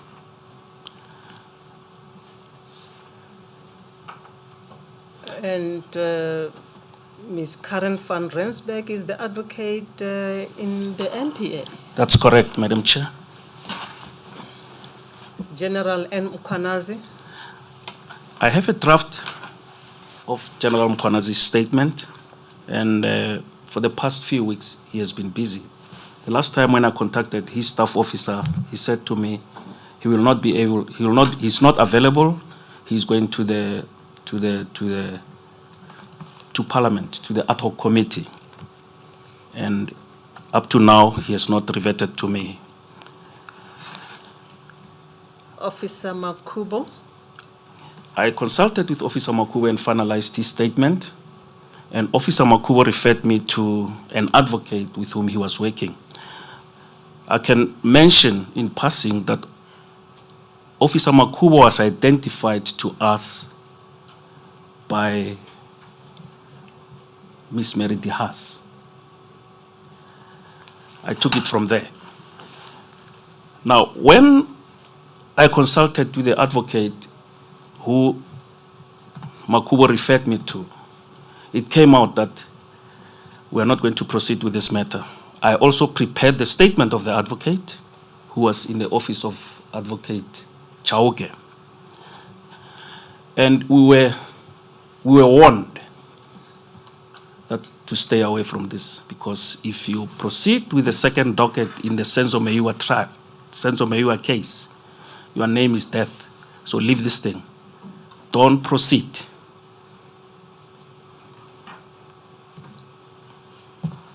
I don't understand.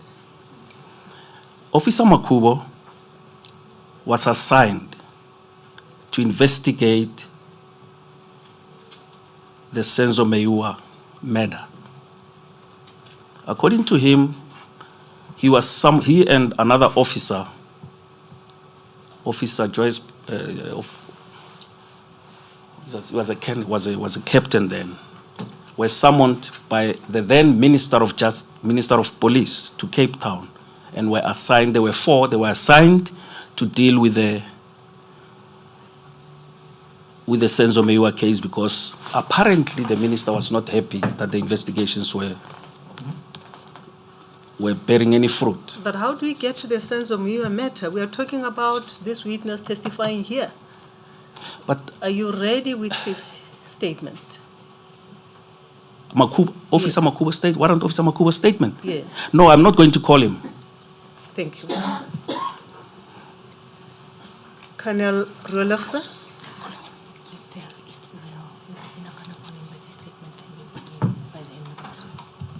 I'm told my colleague that his statement by the end of this week will be ready, but they're not going to call him to testify viva voce.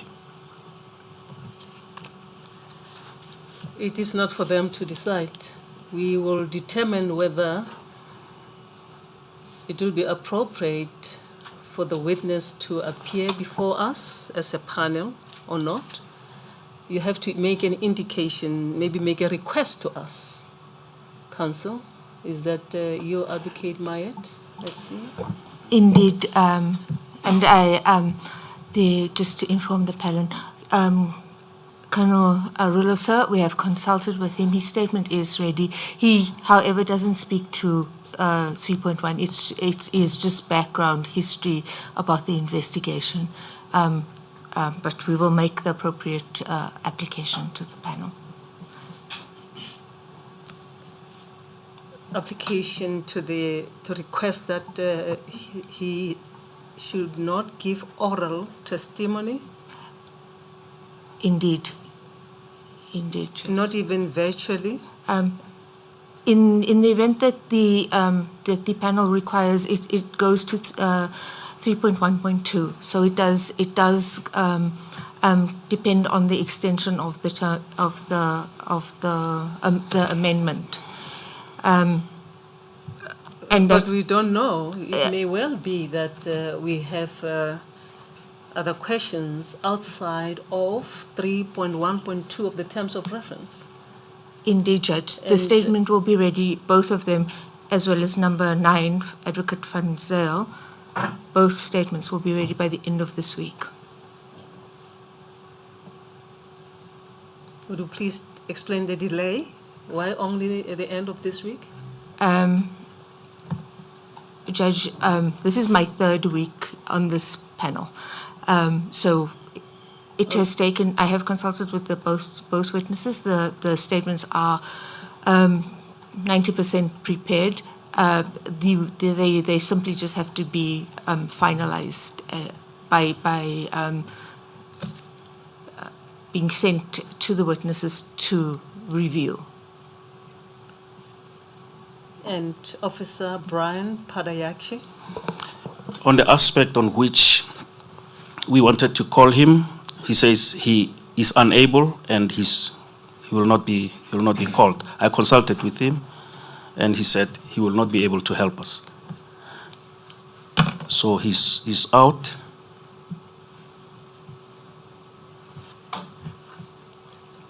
Outside of this list, did you have any other witnesses that you have identified?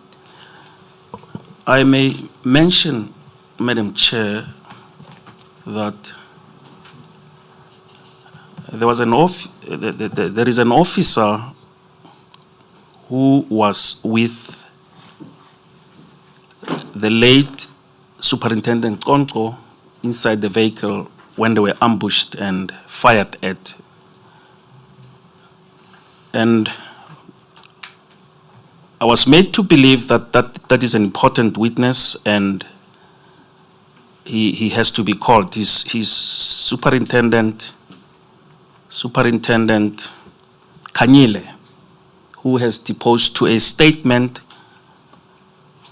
which is in the docket Mapumulo 99/8/2008, if I'm not wrong, the one which could not be traced, the one where the subs said they could not trace it.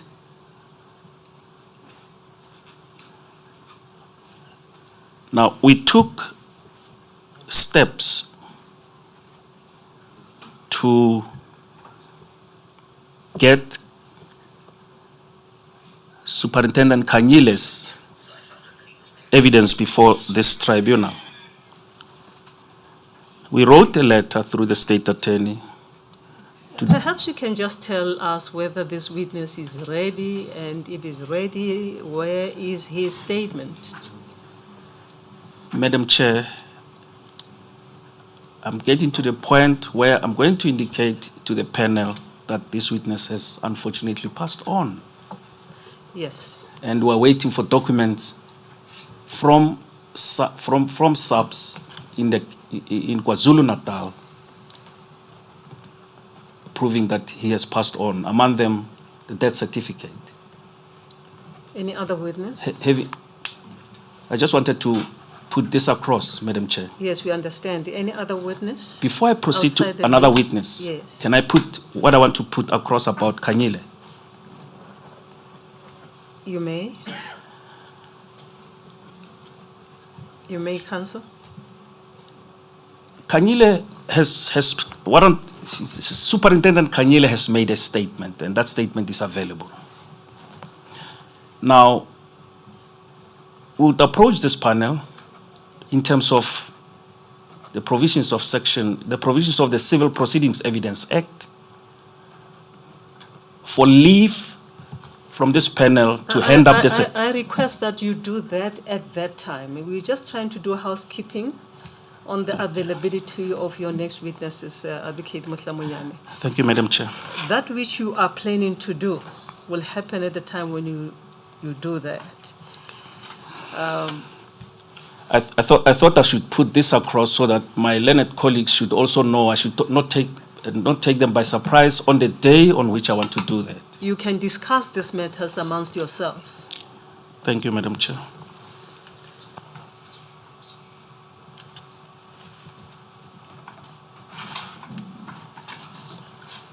So on the list, as we tick the boxes, Officer Padayaki can be scratched, correct? Correct, Madam Chair.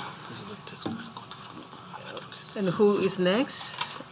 Colonel Rolefse. Is he a potential witness?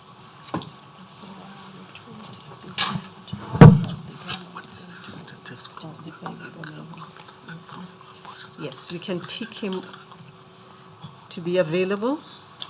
And then Officer Makubo, not available. Correct, Advocate Motlamunyane? That's correct, Madam Chair. General Mukwanasi, not available. Potential witness. Is he a potential witness? Yes, he is. Advocate McAdam. He's out. General Boyson, potential witness. Potential witness. Advocate Riley. Give me that. It's a potential witness. Now, yes, we have Advocate Van Zyl and Rolefse together. Yes, but they are tagged together. Am I correct that Advocate Mayet, that Advocate Rolefse and Advocate Van Zyl are in that category? Indeed. Together with Advocate D. Barnett? Indeed, Judge. I understand that Advocate Barnett is for the Chauke team, but as evidence leaders, and we are obliged to assist the panel, and I have offered my learned friend that we have no problem calling him. Yes, we see we have a number of advocates in this list, and I don't understand why it is difficult to get the statements of advocates. They can prepare their own statements. You are saying something, Advocate Mchweni? You can prepare their statements. They can prepare their statements and then pass them to you. And you can do a very short consultation to clarify issues with them. Why does it take so long for advocates to present their statements? I don't understand. Is there a problem? There seems to be a problem, Madam Chair, which we don't know where it emanates from. One of the witnesses that I consulted was Advocate Beki Manyati, and I prepared his statement as well, very short statement. He testified in the Mokoro Commission, but he was not willing to testify at that stage. He said, let's first wait for Advocate Batohi's evidence to be finalized. So there seems to be problems that perhaps we are not aware of. Now that we have spoken about this list, do you know whether Advocate Batoi is keen to come back? We don't, From Madam the Chair. application pending, she says she may come back if she comes back. So we still don't know. Have you spoken to her? No, we have not spoken to her, Madam Chair. We can only hope that she comes back. We thought we should perhaps wait for the application to be finalized. But why so? Because you called this witness at the outset? I would have imagined that you would want to finish her evidence. Because she's still under oath. We thought, because she's still under oath, let's perhaps not talk to her.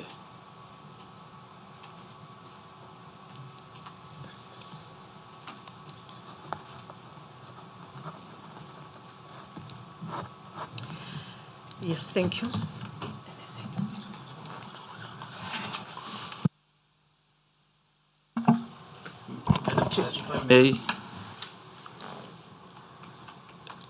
A message here has just got in from the advocate on behalf of General Poison, who says, confirms attendance of General Poison on the 8th of April.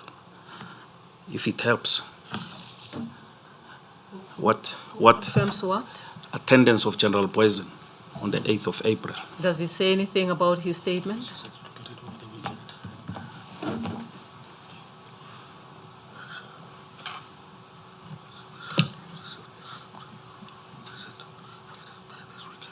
Yeah, it doesn't help us. It says that the statement will be ready by the weekend. It doesn't help us. It doesn't help us really. Shouldn't you find out as the evidence leader so that you can give us a definite indication about this witness, his statement, when it will be available? Even earlier this morning, I wrote a note to say, please file a statement, but we'll do that, Madam Chair. We'll do that. And I'll get in touch with her to find out when the statement will be available.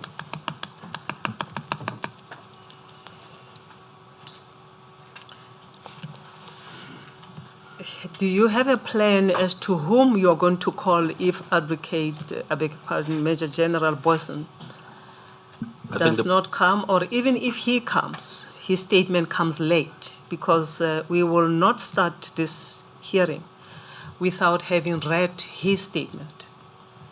So you should be having Plan B, at least. Plan B will be Advocate Riley. When should we expect his statement?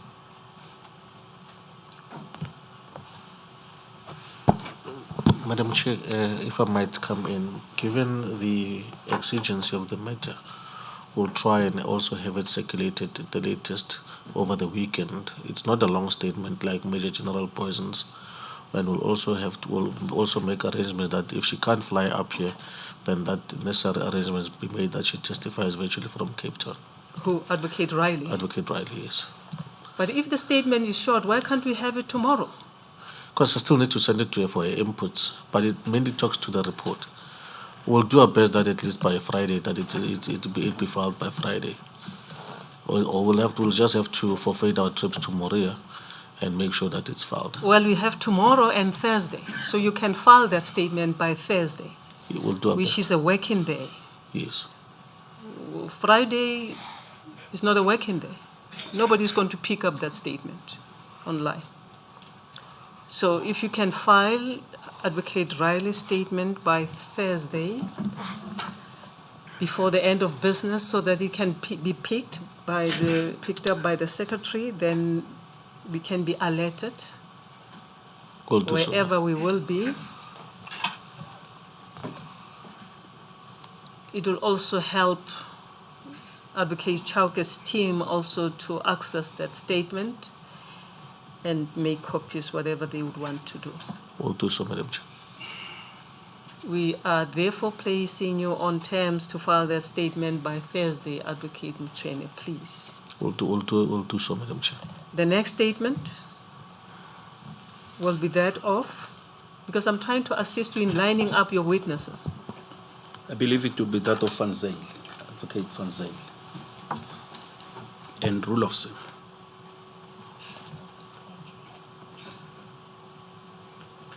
When will that be filed of record? Similarly, Madam Chair, I can undertake to have them ready by Thursday.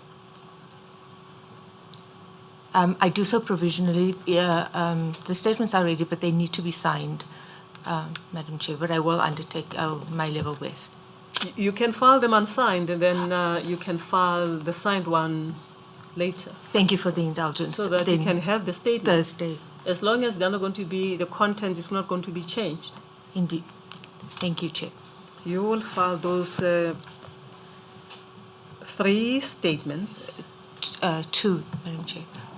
Colonel Rulofse. Rulofse and Advocate Van Zyl. Indeed. The next statement, Advocate General Mukwanasi, when is it going to be filed? You said it's a short statement. Yeah, But, Mhlamunyane? I still have to consult with him. I cannot make an undertaking at this stage. I was intending to do that immediately after I shall have led and finalized the evidence of General John Boysen. You said it's a short statement. I thought that the draft is there. There is a draft, but I still need to sit with him.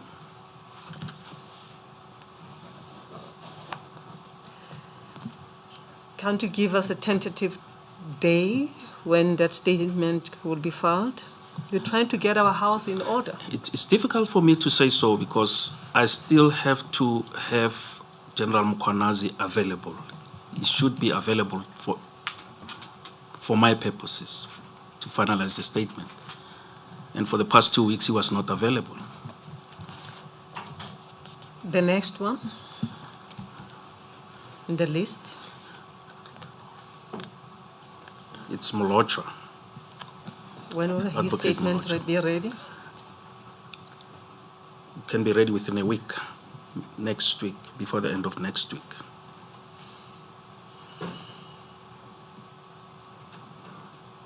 Please give us a day.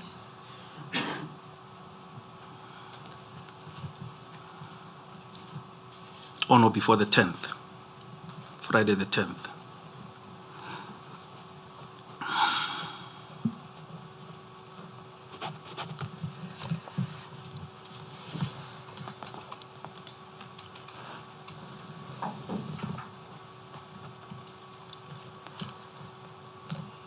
Might I request you, Counsel, that when you file the statements, do also file a list of documents that you are going to use so that we can have them all lined up behind us to avoid what happened today. At least you would know which part of the records you're going to focus on. Please prepare that. And for a very long statement, you'd have to give us a summary of the relevant part of those loan statements. You'd have consulted with witnesses, you know what the issues are. At least by now, we know what the real issues are. Then we can focus on the relevant issues.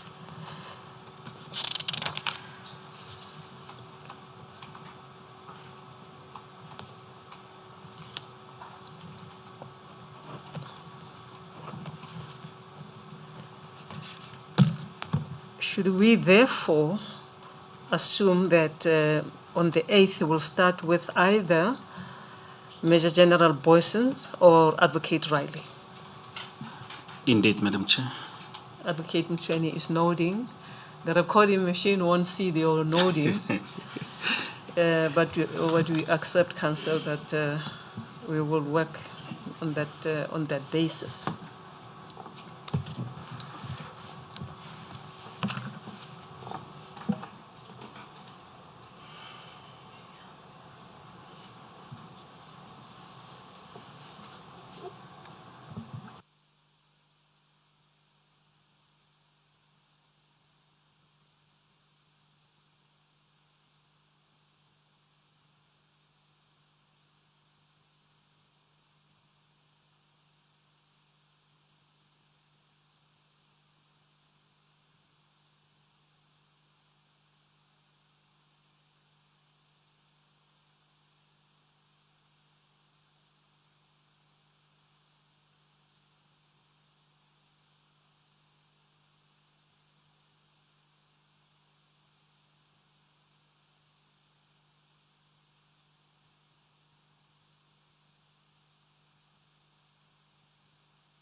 Anything else that you would like to bring to our attention?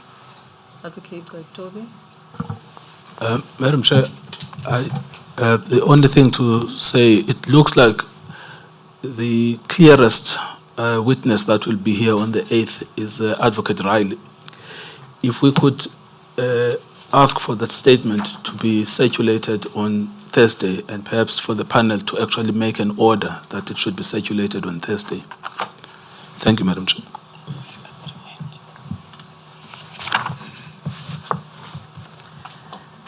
Well, I thought that I made an order, but I should expressly say so, that the evidence leaders are directed to file of record the statement of Advocate Riley by Thursday. What is the date?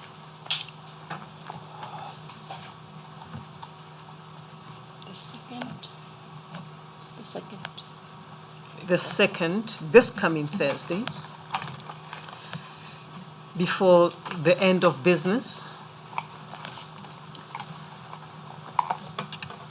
Also, on the same day, the evidence leaders should file of record the statements of Colonel Roelofse and Advocate Van Zyl the same day before the end of business.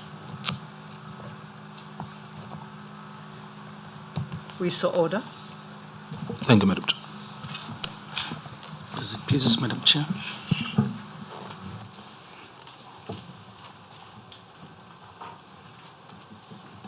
We are going to adjourn until Wednesday, the 8th of April, 2026, to resume with the evidence of the witnesses for the evidence leaders. We would like to place on record also that the time allocated for the evidence, for the witnesses called by the evidence leaders will be the entire of April.